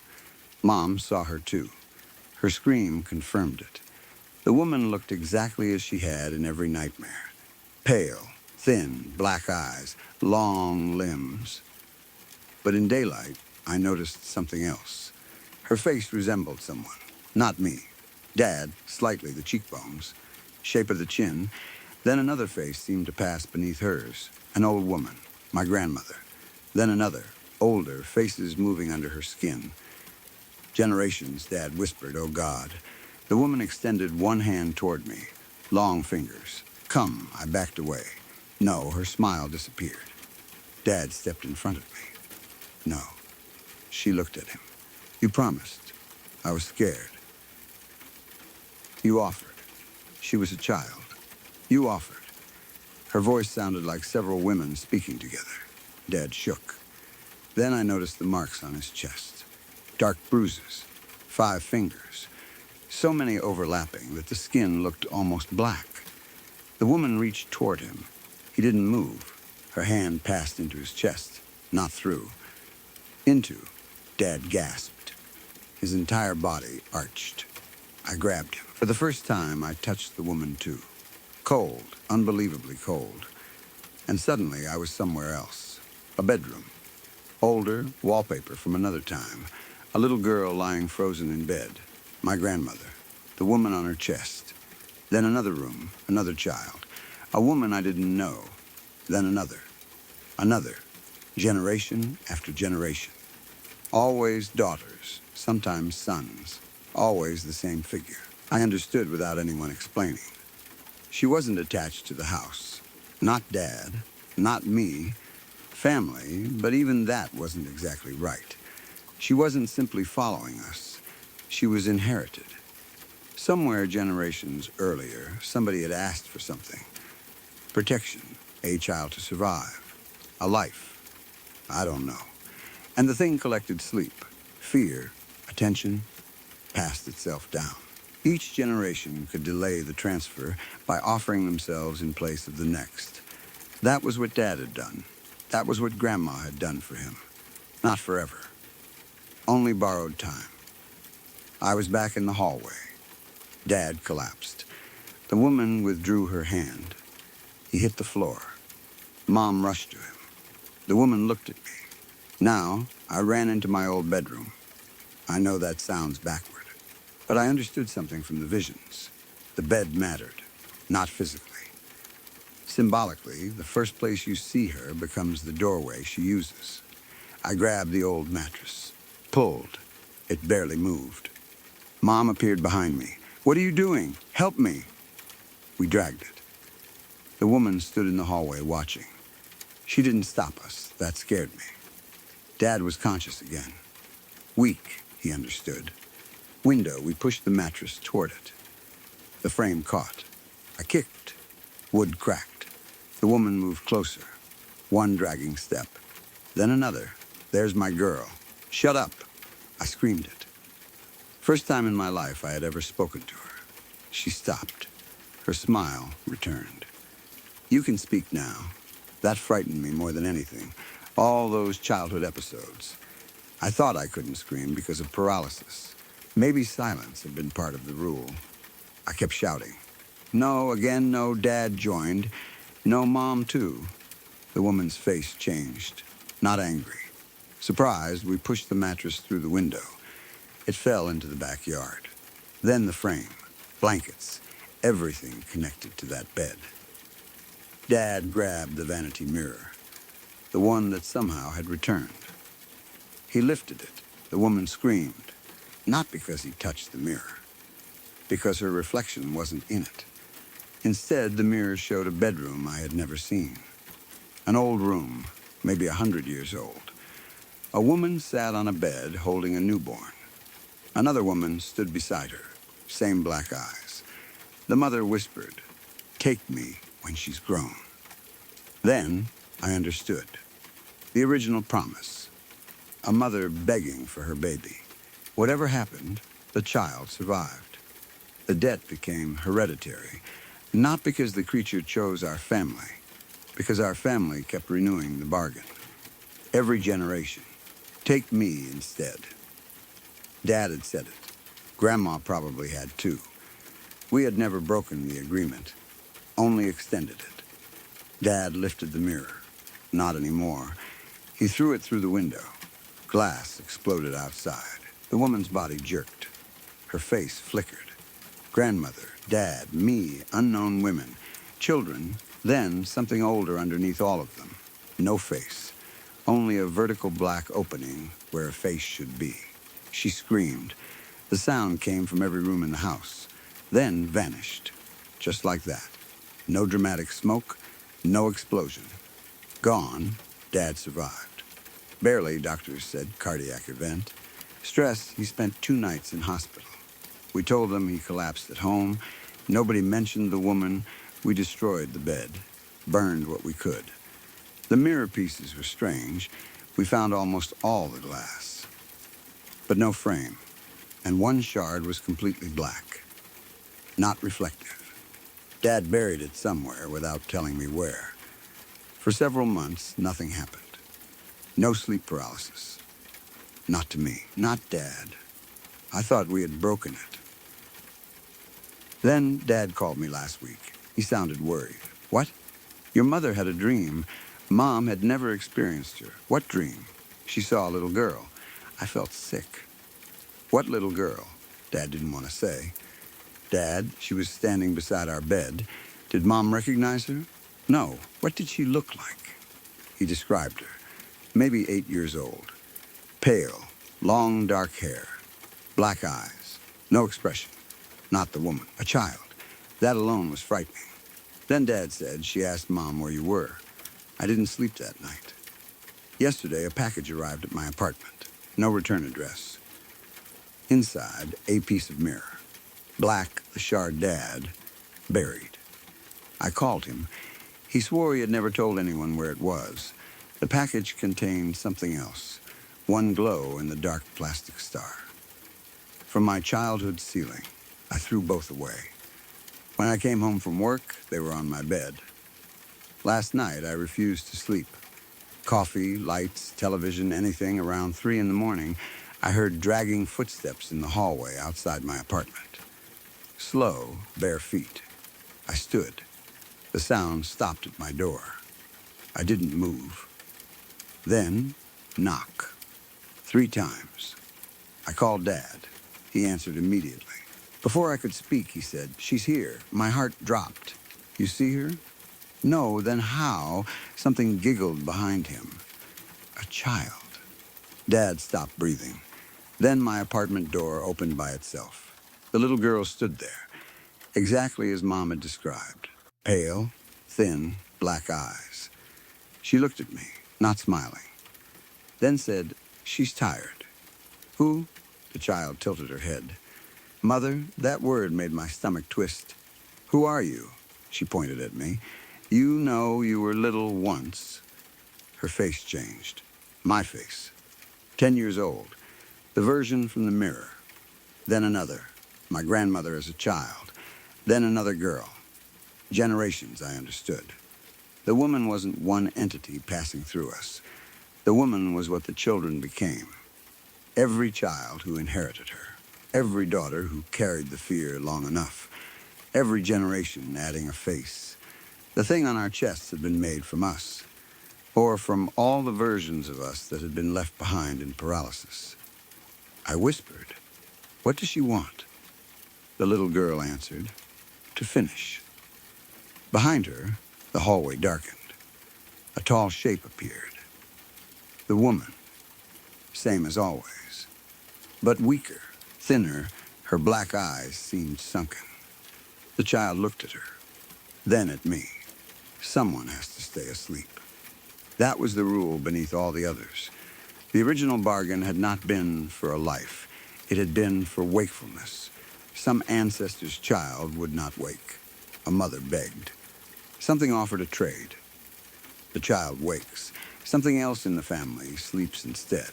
Generation after generation, the debt moved through dreams. Sleep paralysis wasn't an attack. It was collection, minutes at a time. Hours, fear, breath, each episode paying a little of something nobody had finished paying. Dad taking my place delayed it. Grandma taking his delayed it. But destroying the bed and mirror didn't destroy the debt. It only removed the old route. So now it had come directly. The woman stepped closer. I was awake, fully awake. I could move. Still, when she placed her hand on my chest, every muscle froze. Same pressure, same cold, same black eyes. The child whispered, "There's my girl." But this time it wasn't affectionate. It sounded sad. I understood something else. That phrase had never come from the woman. It came from the child, the part of me that had been waiting inside the nightmares, waiting for me to become old enough to take her place. I fought, not physically. I couldn't move. I spoke. "No," the woman pressed harder. "No," my chest burned. Dad's voice came through the phone. "Don't offer yourself." I remembered. That was how the bargain renewed. Take me instead.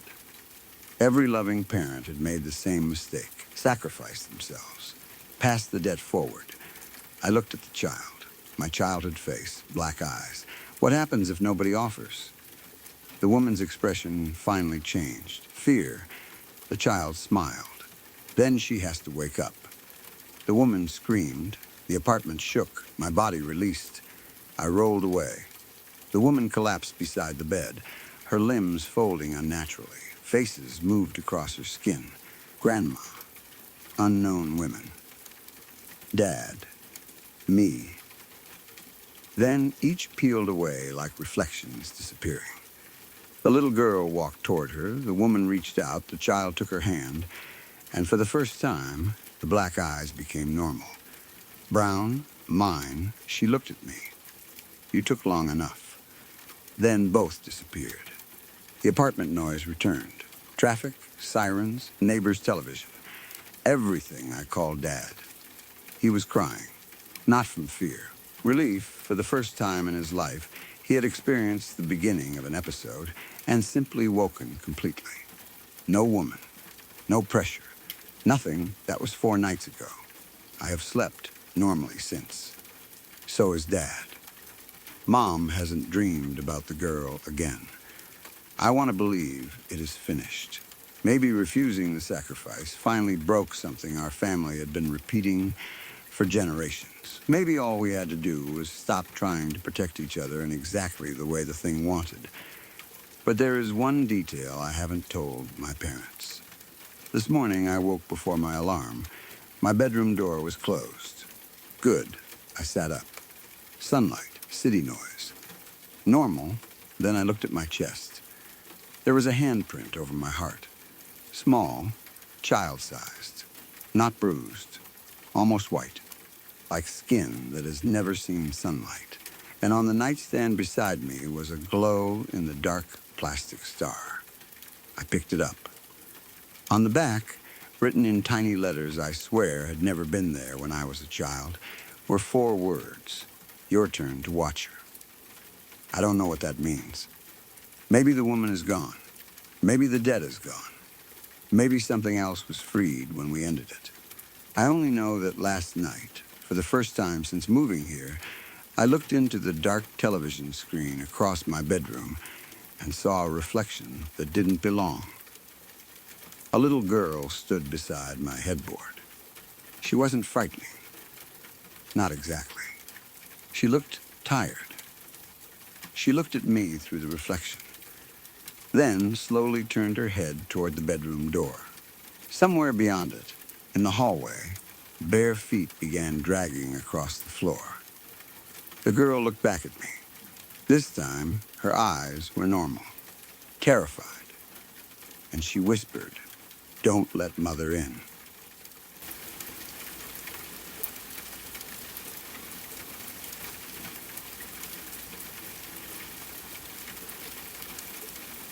Sorry to pause for just a moment. If this is your first time here, welcome. I hope you're enjoying the calm so far.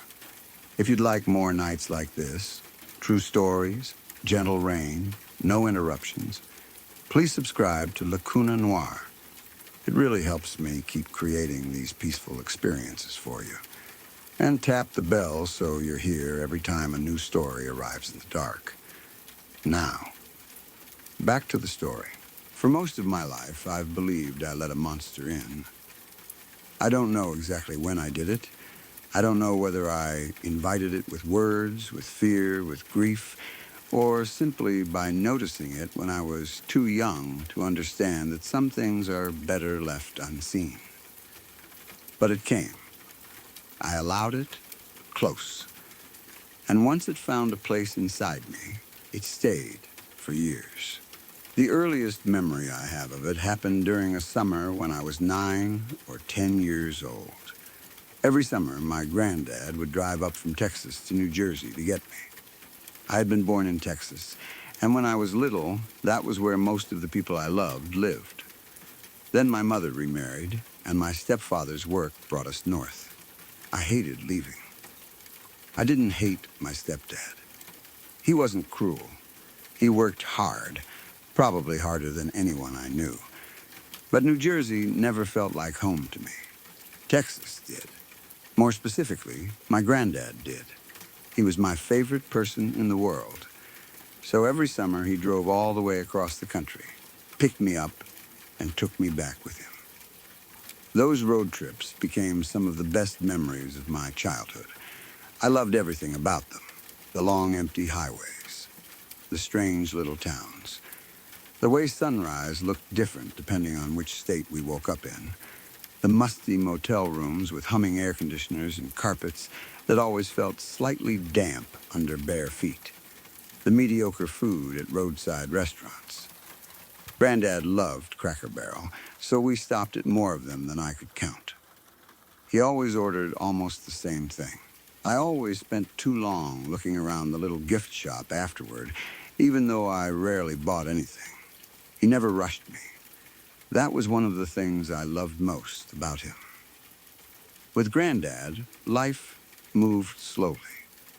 Safely, he made everything seem manageable.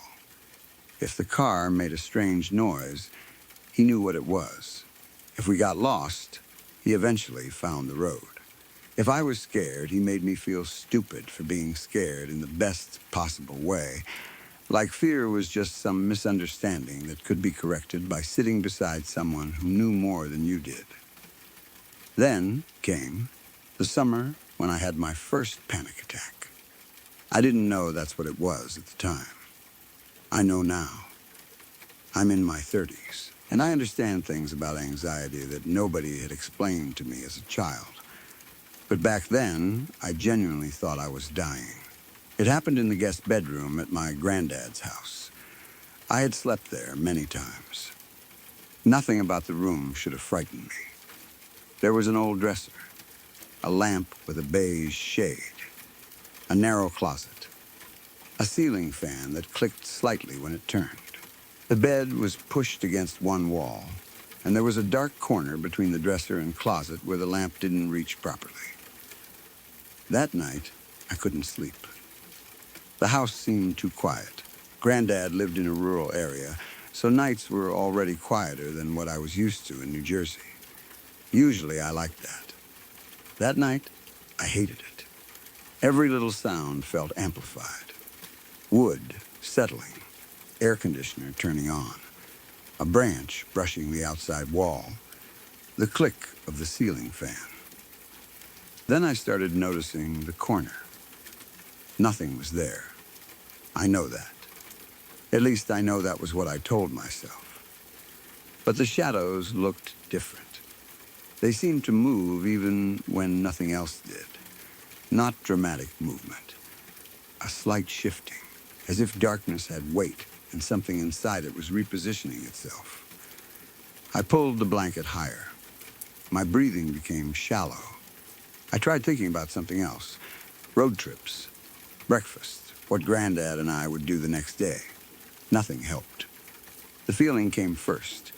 Something is watching me, then another. Something is waiting. My chest tightened. I sat up. Couldn't get a full breath. I inhaled harder. That made it worse. Suddenly my heart was pounding. My fingers tingled. My face went numb around the mouth. I thought, heart attack. At 9 or 10 years old, somehow that was where my mind went. I jumped out of bed and screamed, "Granddad." I gripped my chest. I can't breathe. His bedroom door opened. He came stumbling down the hallway, half asleep. What happened? I can't breathe. You're breathing. I'm dying. No, you're not. I am. He sat beside me, put one hand between my shoulder blades, told me to slow down. In through the nose, out through the mouth. He spoke calmly. I barely heard him. That was the first time in my life I truly understood that I was going to die someday. Not as an idea. Children know people die. They see dead animals. They hear about grandparents dying. They see movies. But there is a difference between knowing death exists and suddenly understanding that death includes you. That realization hit me harder than the panic itself. One day, my body would stop. One day, I would disappear. One day, there would be a last thought, a last breath, a last second. I couldn't get away from it. Granddad kept talking. I kept staring past him, toward the dark corner. That was when I saw the eyes. Only the whites. Two pale shapes, low to the floor. For a second, I thought they belonged to an animal. Then I realized they were positioned like human eyes, not standing height. Crouching, something about my height or something much taller bending itself down, watching me. Unblinking, I stopped crying. Granddad noticed. What? I pointed. He looked. The eyes remained. There, he squinted. What am I looking at? The eyes. He turned back to me. There's nothing there. They didn't disappear when he said that. That was the worst part. If they had vanished when Granddad looked, I could have convinced myself immediately that my mind had produced them. Instead, they stayed. White, still, watching over his shoulder while he told me nothing was there. Eventually, exhaustion won. My breathing slowed. My heartbeat came down. Granddad stayed beside me and stroked my hair until I fell asleep. The last thing I remember seeing before my eyes closed was that pair of white eyes, still in the corner. The next morning, they were gone. Sunlight came through the curtains. The room looked harmless. I convinced myself it had been panic, a trick.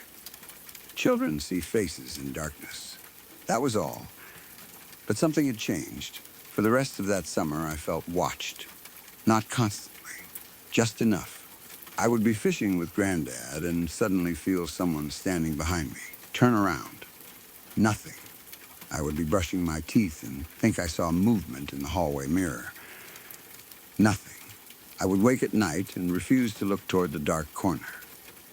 The feeling followed me home. At the end of August, Granddad drove me back to New Jersey. I always hated that day. The trip going south felt like freedom.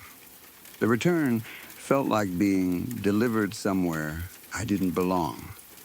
When we reached my parents' house, Granddad helped carry my things inside. Then he hugged me. Next summer. I held on too long. He laughed. "Come on, kid. I'm not dying." I wish I didn't remember him saying that. He got into his car. I sat on the retaining wall outside our house and watched him drive away. I cried. Not quietly. I was a child and didn't care who saw. I wanted to go with him.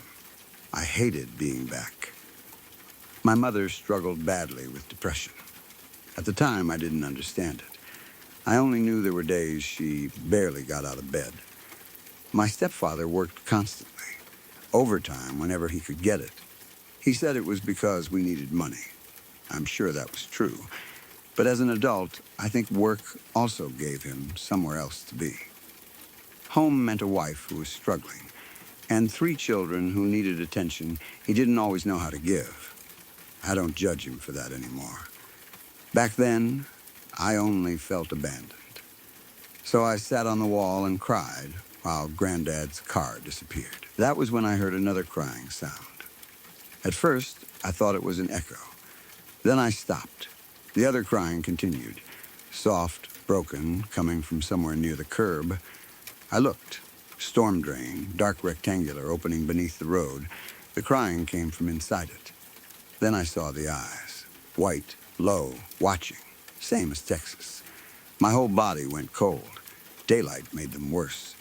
At night, shadows can explain almost anything. But this was afternoon. Sun on the street, cars passing, neighbors outside. And inside that storm drain, something looked back at me. Then it made the sound again. A sob. Mine, exactly mine. Same broken inhale, same little shake at the end. It was copying me. I stopped crying. So did it. I stared. It stared. I whispered, "No." From inside the drain, "No." My voice. I stood. "Stop, stop." Same pitch, same fear. "Stop." The thing screamed it back in my voice. I ran inside. I never told anyone. What would I have said? There was something in the sewer pretending to cry like me. Eventually, life continued. School, teenage years. Arguments, awkward friendships. The thing became one of those memories I kept in a locked part of my mind. I still occasionally felt watched. Sometimes I heard my name whispered when nobody was around. Sometimes I caught movement in dark corners. But nothing undeniable happened for years. Then my granddad died. I was 18. It was sudden. One day he was fine.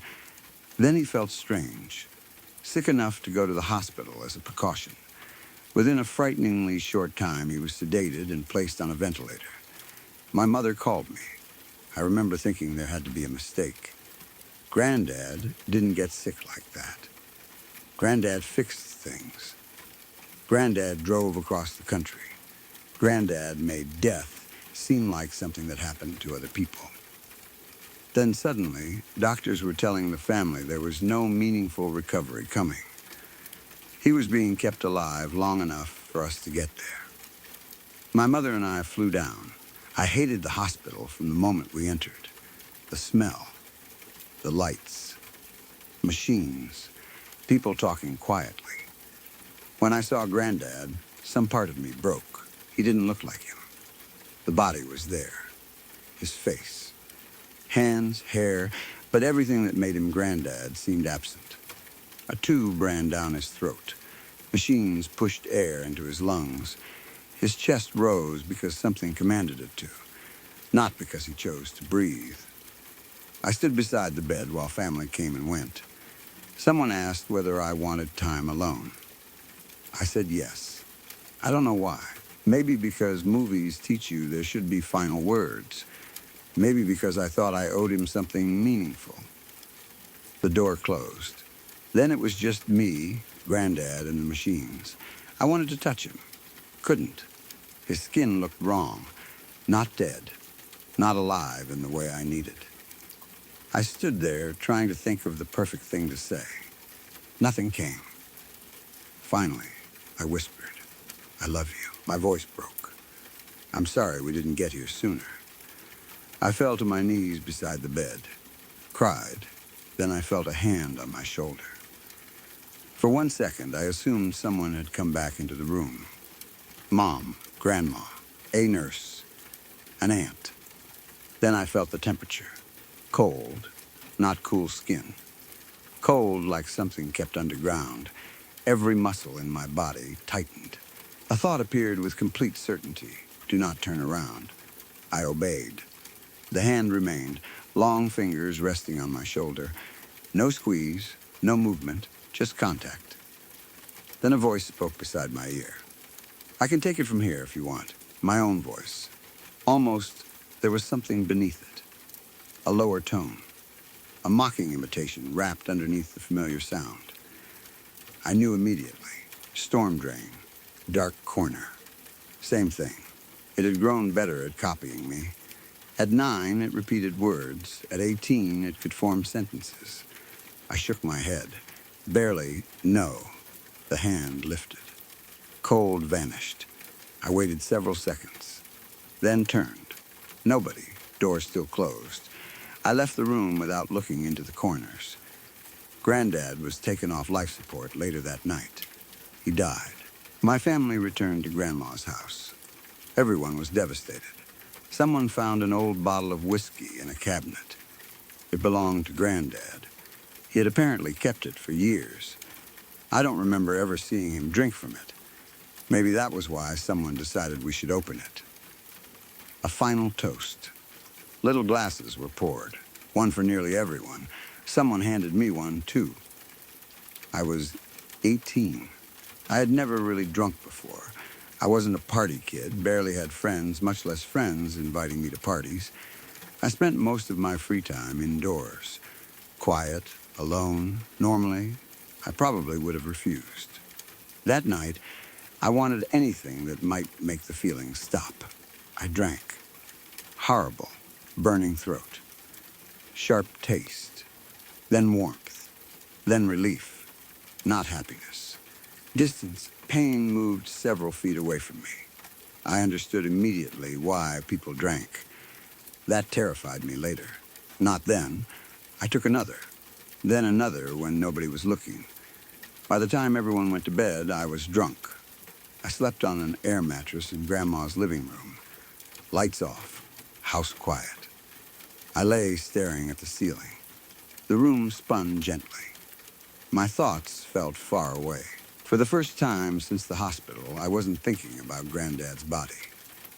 Then something tickled my ear. I giggled. Moved my head. It happened again. Tiny warm sensation. I thought hair. Then, breath shallow, close, someone was breathing directly into my ear. I froze. The alcohol fog disappeared instantly. I knew who it was before it spoke. My turn. This time, the voice was perfect. Mine, no strange undertone. No obvious imitation. Me, I tried rolling over. Couldn't. Not because I was paralyzed. Because something changed. The best way I can describe it is that I moved backward inside myself. I still saw through my eyes, still heard through my ears, still felt my body. But control shifted away from me. Imagine sitting behind the wheel of your car. Then, without moving, suddenly finding yourself in the back seat. You can still see the road, but your hands are no longer on the wheel. That was what happened. I tried raising my arm. My arm rose, but I hadn't done it. The hand turned in front of my face. Finger wagged slowly. No, I tried screaming. My mouth stayed closed. Inside, I was screaming harder than I ever had. Outside, nothing. Then my own mouth whispered, better. The next morning, I woke. except I didn't. It woke. I watched. That became my life. At first, I believed whatever had happened would last minutes. Maybe hours, maybe until the alcohol wore off. Instead, days passed, then weeks.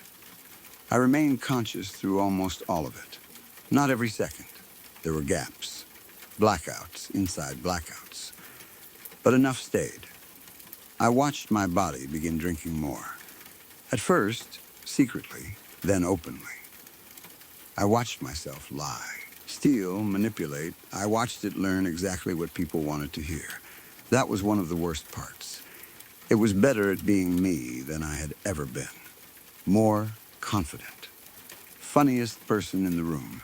More willing to approach strangers. People initially liked me more. Then it began destroying everything. Alcohol became drugs. Drugs became whatever was available. I won't list all of it. The details aren't important. What matters is the feeling of watching your own hands do something you hate while being unable to stop them. It used my memories, my relationships. It knew who I loved because I knew. That meant it knew where to hurt. It stole from family, borrowed money, promised repayment, lied, cheated, used people. When someone cried because of something I had done, I felt it. The thing seemed to enjoy the reaction. Sometimes, when we were alone, it would look into a mirror, my face, my eyes, then smile. Once, very quietly, it said, "You want it out." I remembered the hospital. I can take it from here if you want. I had shaken my head no. Hadn't I? But maybe the question was older. Maybe when I was 9, terrified of death, something heard me wishing I could escape myself. Maybe when I sat crying outside the house, wishing I could go somewhere else. Maybe grief opened something. Maybe alcohol did. Maybe none of those things caused it at all. Maybe it had simply waited until I was weak enough. Years disappeared. The outside world naturally blamed me. Of course it did. My body, my voice, my actions. And maybe that distinction is less comforting than I wanted it to be. Even if something else was driving, I was still inside. I remembered everything. There were moments I could have fought harder. Maybe that question still bothers me. Eventually, consequences arrived. They always do. Jail or rehab. That was basically the choice. The thing chose rehab. At the time, I thought it was mocking me. A way to avoid jail. Another manipulation. Then came the first morning. I opened my eyes. Pain everywhere, sweating, shaking, stomach twisting, heart racing, skin crawling. I tried moving. My hand moved because I told it to. I froze, moved one finger, mine, another mine. I sat up. My body almost collapsed. But I was in control. Me, for the first time in years. The thing was gone. Of course it left then. That thought made me furious. It had used everything, burned through my body. Relationships, money, trust. Then, when the fun ended and the bill arrived, it walked away. Left me holding all of it. Withdrawal was horrible. But there was something almost beautiful about the pain. It was mine. Every shake, every sweat, every terrible hour. I owned it. Nobody else was moving my hands. Nobody else was speaking with my mouth. I had to learn to exist inside my own body again. Walking felt strange. Eating, talking, looking in mirrors. Sometimes I stared at myself for minutes to make sure the expression changed when I wanted it to. Rehab asked us to share. So I shared. I talked about drinking, drugs, stealing, lying. People understood. Some had done worse, some less. The details differed. The feelings were familiar. Shame, compulsion, isolation, fear. I never told anyone I had spent years watching from behind my own eyes. I knew how that would sound. Maybe they would have diagnosed me. Maybe they would have helped. Maybe it was psychological. I still don't know. But I couldn't risk being sent somewhere else when, for the first time in years, I felt present. So I took responsibility for what my body had done. That part mattered. Even if I believed the thing was real, people had still been hurt. Saying a monster did it wouldn't fix them. Rehab became the beginning. Not magic. Not easy. Just beginning. Afterward, I joined the local sober community. Meetings, coffee, awkward introductions, phone numbers. People telling me to call before I did something stupid instead of afterward. I had almost nobody left. The thing had taken care of that. So I built new relationships. Slowly, I learned to show up when I said I would. Apologize without demanding forgiveness. Pay money back. Accept that some people would never trust me again. That hurt. Still does. 2 years passed. 2 full years. I got a job I actually loved. Nothing glamorous. But steady. Work I was proud to do. I met a woman through awe. I was cautious at first. So was she. We both had histories. We both understood that loving somebody doesn't cure them. That helped. Eventually, I fell in love with her. Real love. Not the desperate kind I had confused with needing somebody to save me. She knew almost everything about my past. Not the creature. I had never told her that. But she knew about Granddad, the drinking, the rehab, the fear. For 2 years, I had no sign of it. No eyes, no copied voice, no breath in my ear. Nothing. Sometimes I wondered if I had invented the supernatural explanation because accepting my own behavior was too painful. That thought didn't offend me. Maybe addiction had felt like possession because that was the closest image my mind could create. Maybe the storm drain was childhood imagination. Maybe the hospital was grief. Maybe the whisper on the air mattress was alcohol and exhaustion. I started being comfortable with uncertainty. Things were good. Actually good. I don't mean perfect. I still had bad days. Cravings happened. Anxiety happened. Grief happened. But I no longer lived in constant fear that I would wake up in the back seat again. Then tonight happened. My girlfriend is staying with her sister. I'm alone. I was at my desk working late. Lights mostly off because I like the room dim when I'm using the computer. I was typing. Nothing scary. Normal work. Then I felt watched. That old sensation. Instant. My body recognized it before my mind did. Something behind me. I refused to turn. Then a hand settled on my shoulder. Cold, I stopped typing. For several seconds, I stared at the screen. My reflection was faintly visible in the black parts around the document. My face. Behind it, dark room. I told myself not to look. Not at the corner. Not behind me. The hand remained. I whispered, "No." Nothing answered. My heart started pounding. I took slow breaths. In, out exactly like Granddad taught me during that first panic attack. "You're not real." The hand squeezed, not hard, almost affectionate. Then my own voice came from behind me. "You did good." I closed my eyes. No, 2 whole years. The voice sounded impressed. I wanted to run. Didn't. Running would require turning. "Leave," it laughed quietly. My laugh. "You think I left?" My stomach dropped. The hand moved from my shoulder to the back of my neck. "You think you woke up because I got bored?" I stopped breathing. That thought had never occurred to me. "What do you want? You already had me." "No," the voice came closer.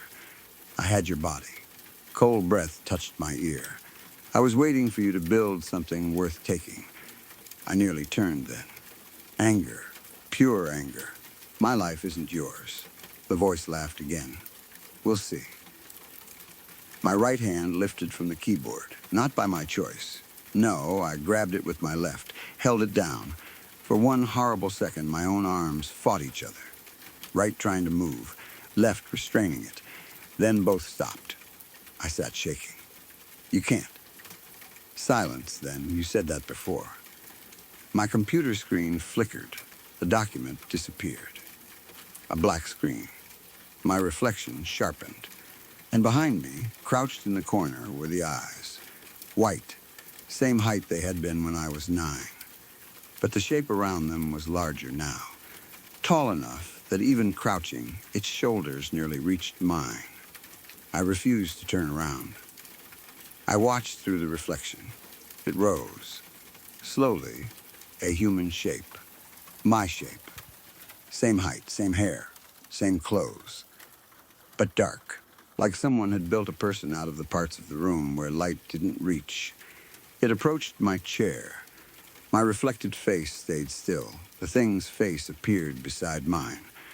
It looked exactly like me, except the eyes were wrong. Only whites, no pupils, no color. It smiled. I didn't. Then the screen came back. Document, cursor blinking. The hand left my neck. I sat there for maybe 20 minutes without moving. Eventually, I turned. Empty room. I checked every closet, every window. Front door locked. Nobody. I called my sponsor. He answered despite the hour. I didn't tell him about the monster. I said, I'm having a bad night. He stayed on the phone. Asked if I was safe. Asked if I planned to drink or use. I said no. He told me to keep talking. That helped. That is important. Whatever this thing is, talking to another person helped. I didn't isolate. I didn't drink. I didn't give it what it had before. Eventually, my heart slowed. I almost convinced myself the episode was stress. Maybe an old panic reaction. Maybe 2 years sober had brought buried memories to the surface. Then my sponsor said, hold on. What?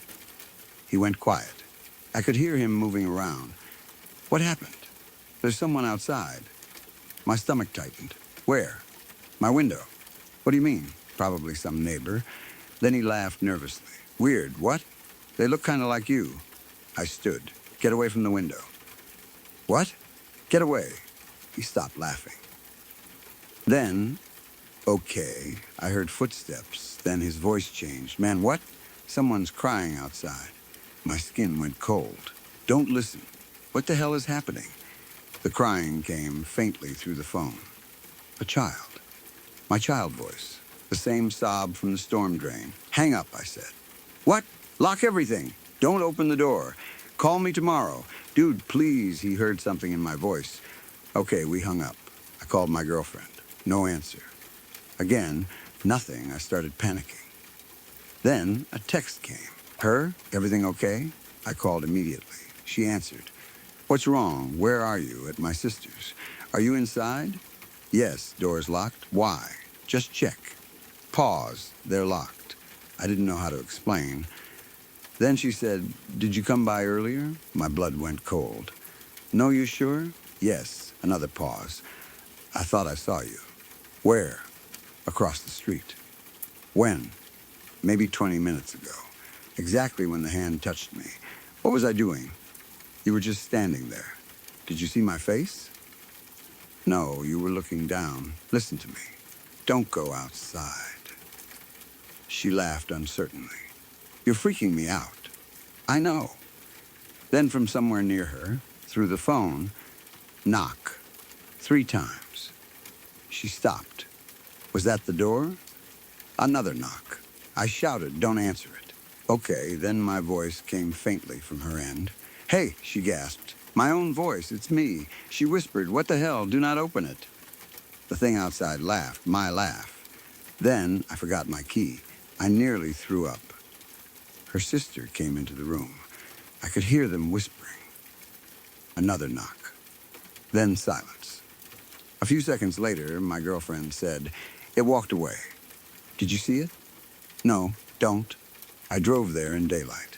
I did not stay alone. I told her enough. Not everything at first. Then all of it. Granddad, eyes, drain, hospital, possession, rehab, the hand. She listened, did not laugh. That almost made it worse. Her sister had a doorbell camera. We checked the footage. At 1:14 a.m., someone walked into frame. Me. Same shirt I had been wearing at home. Same jeans. Same face. I stood across the street for 11 minutes, barely moving. Then I walked toward the house, stopped directly in front of the camera, looked up. My eyes were completely white. Then the footage lost signal for 30 seconds. When it returned, nobody was there. My girlfriend asked, "Where were you?" "At home." "You're sure?" I showed her timestamps from my computer, messages to my sponsor, the document I had been typing. I had not left. That afternoon, I called my mother. I finally told her about the thing. I expected disbelief. Instead, she started crying. "Mom," she whispered, "you saw the eyes?" I stopped. "What?" "When you were little. You knew." Long silence. Mom, she told me something she should have told me decades ago. The summer before my first panic attack, Granddad had called her. He had found me asleep one afternoon beneath the guest room bed. Not on the bed, under it. He tried waking me. I opened my eyes but didn't respond. Then a voice came from the closet. My voice. It said, "Leave him." Granddad opened the closet. Nothing he never told me. He called Mom. They both assumed I had been sleepwalking. Then, the summer of the panic attack, Granddad saw something else. The night I screamed. When he came into the room, I kept staring toward the corner. He told me nothing was there because he wanted me calm. But he saw the eyes, too. After I fell asleep, he remained beside me. The eyes stayed for another hour. Then, they moved, not walking, crawling across the wall, toward the door. Granddad followed. They disappeared before reaching the hallway. Why didn't he tell me? He thought it would scare you. It did scare me, I know. What about the storm drain? She started crying harder. You told me. I did? You came inside screaming that something was copying you. I had forgotten. Mom went outside. Nothing in the drain. But that night, she heard me crying from the basement. I was upstairs asleep. She never went down. My stepdad returned from work later. He checked. Nothing. Why did everyone keep this from me? Because nothing happened for years. That's not true. We didn't know about the rest. I told her about Granddad's hospital room. The hand, the voice.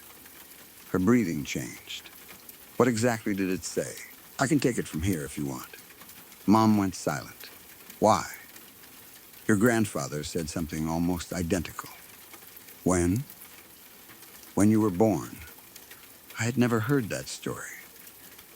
My birth was difficult. Complications. My mother was heavily medicated and exhausted. Granddad came to see us. At some point, he was alone with me. He later told Mom he had felt a hand on his shoulder. Cold, then heard a voice behind him. His own voice. It said, "I can take it if you're tired." Granddad refused to turn around. He said no. The presence left. I felt sick. It started when I was born, maybe before. Mom then told me about Granddad's childhood. His father drank. Badly, not social drinking. The kind that emptied paychecks and broke furniture. The kind families stop talking about once the person dies. Granddad rarely discussed him. Apparently, near the end of his father's life, he would sometimes tell people, "That ain't me doing it." Everyone assumed it was denial. Excuses. Then, one night, Granddad woke and found his father standing over his bed. Sober, terrified, he told him, "If you ever hear yourself talking when your mouth is shut, don't answer." The next morning, his father disappeared for 3 days. When he returned, he remembered nothing. Years later, he died. Granddad spent the rest of his life afraid something had passed to him. He never drank. That explained the old whiskey bottle. He kept it, never opened it. A reminder, or a test. Then we opened it the night he died. I thought of that first drink. Warmth, relief, the whisper beside me. My turn. The thing hadn't arrived because I drank. It had been waiting. Alcohol simply gave it the door. That was the interpretation my terrified mind wanted to make. But something else bothered me. Granddad never got possessed? Mom said, I don't know. He lived normally. So did his father sometimes. What stopped it? No idea. I spent the next several weeks researching my family. Old journals, letters, stories, most were useless. Then Mom found a box of Granddad's things. Inside was a notebook, dates going back decades, most entries short, white eyes near fence. Heard my voice from shed, did not answer. Another, hand on shoulder after funeral. Refused, another, it gets strongest when I want relief. That sentence stayed with me. Not grief, not alcohol. Relief, the desire to stop feeling. Later, it cannot take what is being held willingly. I read that several times. Then, it needs permission. But permission does not have to be spoken. That terrified me. What counted as permission? Granddad had written an answer. Wanting to disappear is enough. I thought of childhood, panic attack, fear of death, crying as Granddad left, wanting to go anywhere except home, hospital, wanting grief to stop, whiskey, wanting relief, rehab, why had I regained control there? The answer appeared several pages later. Pain makes you present. I understood. When I entered rehab, there was no escape left, no pleasure, no numbness. My body hurt. My life hurt. For once, I was forced completely into myself. The thing could not drive while I was fully present. It hadn't left because rehab became boring. It had been pushed out. Recovery hadn't just rebuilt my life. It had occupied it. Meetings, people, responsibility, feeling things instead of running. The monster needed vacancy. That realization helped. For the next month, I refused isolation. Sponsor, meetings, girlfriend, therapist. Finally, I told the therapist about dissociation. Not the monster at first. Eventually, I told her everything. She didn't confirm the supernatural explanation. Didn't mock it either. She focused on one thing. Regardless of what I believed the creature was, I remained responsible for protecting my recovery. That mattered. I started sleeping better. The duplicate stopped appearing. Then, I found Granddad's final note. It was folded into the back of the notebook. My name on the outside. He had written it shortly before his death. Kid, if you're reading this, then it came to you. I had to stop. I went outside. Walked. Came back. Continued, it does not want your body forever. It wants you to abandon it. That sounded obvious until the next sentence. When you stop trying to return, it becomes you. Then, every time you fight your way back, it loses the copy and has to begin again. Copy, the word made me think of the doorbell footage. Me outside. White eyes. Maybe while it controlled my body for those years, it hadn't simply been using me. It had been learning me. Voice, movements, habits, memories. Maybe rehab forced it out before it finished. 2 years later, it returned because now it didn't need possession. It had a version of me. That was why I could stand outside my girlfriend's sister's house while I sat at home. I kept reading. Granddad wrote, "Do not fight it alone. Isolation is how it convinces you there is room for only one of you." Then, one final sentence. If it ever looks exactly like you, make someone else choose. I didn't understand. Until 3 nights ago. My girlfriend and I were staying at my apartment. I woke around 2. No panic, no nightmare, just awake. The room was dark. She slept beside me. Then someone unlocked the front door. I heard it clearly. Key, lock turning, door opening. I sat up. My girlfriend woke. "What?" "Someone's inside." We called police, stayed in the bedroom. Footsteps moved through the apartment. Slow, familiar, my footsteps. Then my voice from the hallway, "Hey." My girlfriend grabbed my arm. "Don't." The bedroom knob turned. Locked, my voice, "Come on." I said nothing. Then, "Baby, it's me." My girlfriend started crying. I whispered, "Do not answer." The thing outside laughed. Then it used Granddad's voice. That almost broke me. Kid, same old Texas warmth. Same tone, open up. I covered my ears. Then, Mom. Sponsor. People from rehab. Every voice it had heard through me. Finally, silence. Police arrived. They entered. No intruder. Front door locked. No damage. Nothing. Except the bathroom mirror. Written across it in condensation, "Make her choose." My girlfriend saw it. That was the first physical thing someone else had seen directly. We didn't wipe it away. We stood there. Then my reflection moved. I didn't. The version in the mirror smiled. White eyes. It raised one hand. Pressed its palm against the inside of the glass. My girlfriend screamed. The reflection mouthed. "Which one?" Granddad's note. "Make someone else choose." I finally understood. The creature survived by convincing me I wasn't the rightful owner of myself. Back seat. Passenger, hostage. It wanted doubt. If it became a perfect copy, maybe the distinction depended on recognition. Someone who knew me had to choose which version was real. My girlfriend stepped toward the mirror. I shouted, "Don't touch it." She didn't. She looked from my reflection to me. The thing smiled. I was shaking. Sweating, terrified. The reflection looked calm, confident, perfect. The version of me the thing had always preferred. Then my girlfriend said, "That's not him." The reflection stopped smiling. She pointed at the mirror.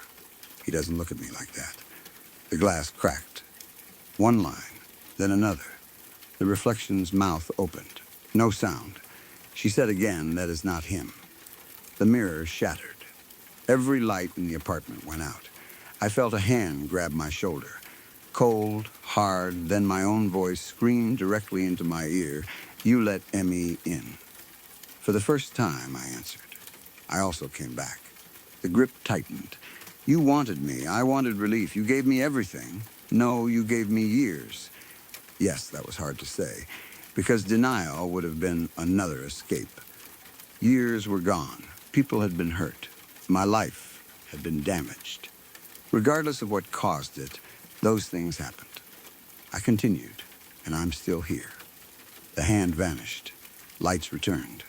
My girlfriend was beside me. Mirror broken. No duplicate. That was 3 nights ago. Since then, nothing. I wish I could tell you that means it's over. I don't think it is. Granddad lived with it his entire life. Maybe his father did too. Maybe this thing has been traveling through my family for generations. Or maybe it's simply the shape my mind gives to something human beings have struggled against forever. The urge to disappear, to stop hurting, to give control away because being conscious inside your own pain becomes unbearable. I don't need to know which explanation is right anymore. The response is the same. Stay present. Tell people when I'm scared. Don't isolate. Don't drink. Don't use. Don't answer my own voice when it comes from somewhere my mouth isn't. Those are my rules now. Today makes 2 years, 3 months, and 17 days sober. I went to a meeting this morning. Went to work, had dinner with my girlfriend, called Mom. Normal day, good day. Tonight I sat down to finish writing this. It's late. The apartment is quiet, but not empty. I know that because 10 minutes ago, the hand returned, cold, resting on my shoulder. I didn't turn around. I kept typing. It hasn't spoken yet. That's different. I can see part of the room reflected in my computer screen. Desk, window, door, darkness behind my chair. No white eyes. Not yet.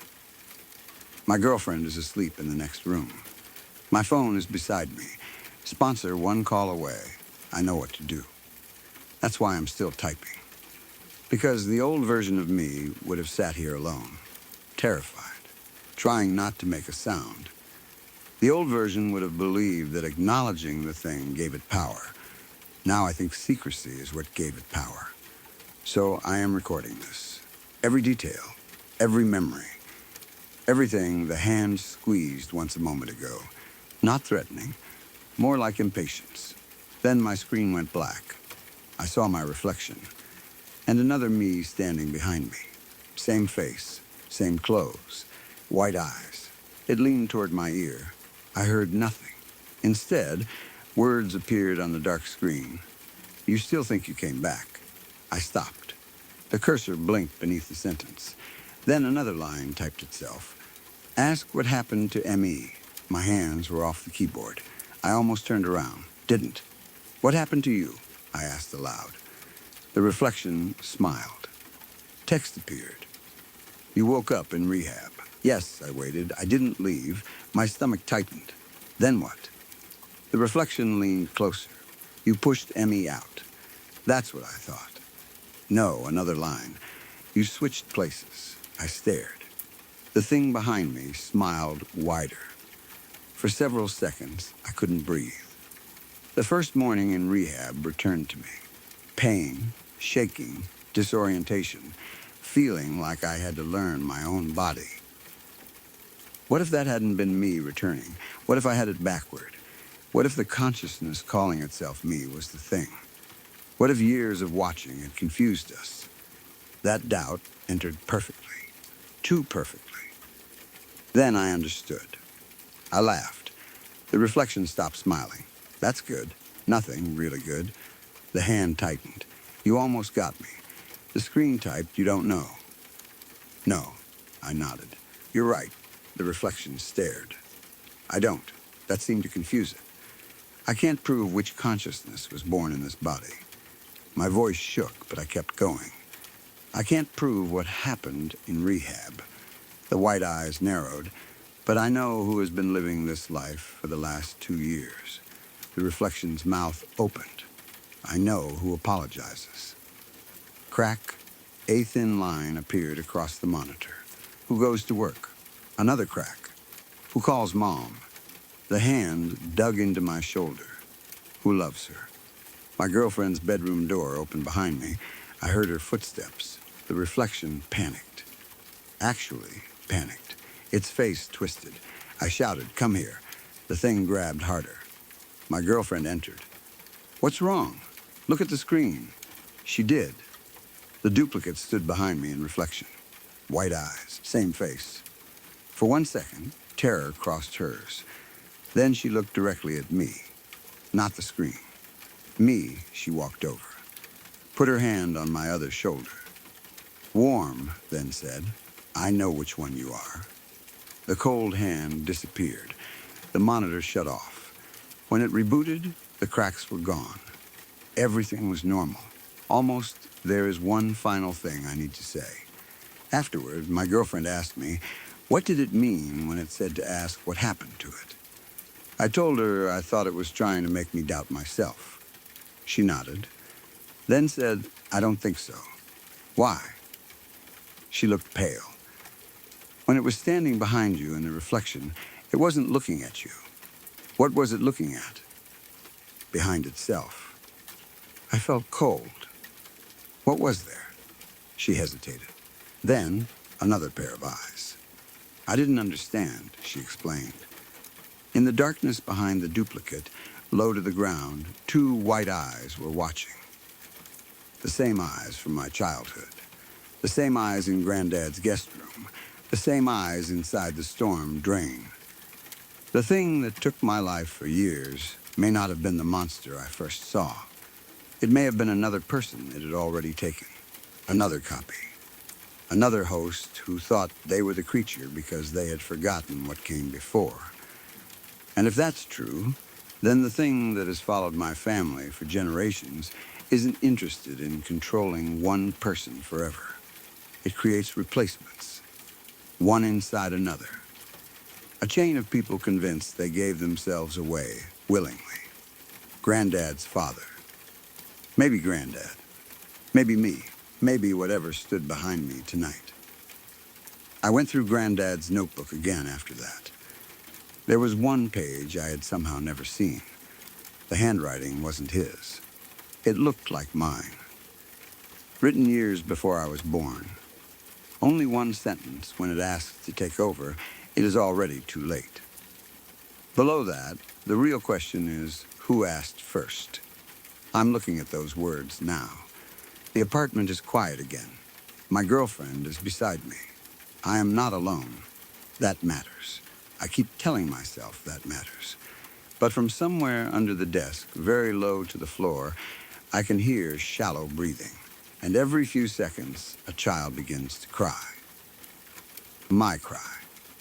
Exactly the way I sounded sitting on that retaining wall when I was 9. It stops whenever I stop typing. Starts again when I continue. I haven't looked down. I won't. Because I think I finally understand what happened all those years ago. The thing in the storm drain wasn't mocking me. It was practicing. It listened to me cry until it could reproduce the sound. Then it listened to me speak. It learned my voice. It watched my fear. It watched Granddad. It watched our family. It learned what each of us sounded like when we were desperate enough to wish somebody else could take over. Then it waited. My whole life, I thought I let a monster in. Maybe that was never true. Maybe it was inside long before I noticed it.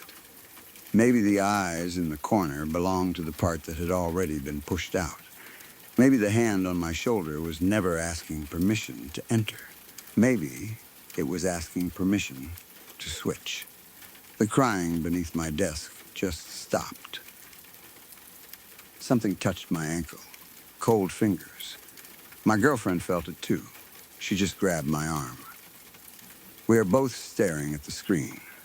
Neither of us is looking down. Then my own voice came from beneath the desk.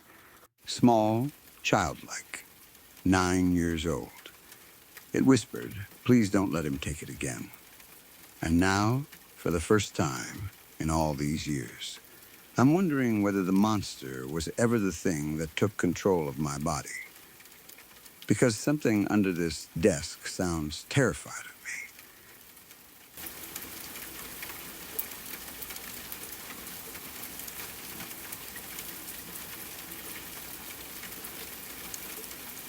Look, if you're still watching, you already know what this channel is. No jump scares, no fake drama, just real stories about real people who survive things most of us can't even imagine. And that's scarier than any movie could ever be. If you want more of this raw, unfiltered truth, told the way it deserves to be told, subscribe to Lacuna Noir. We're not here to waste your time. We're here to tell the stories that actually matter. Thanks for listening. Now go get some sleep, if you can.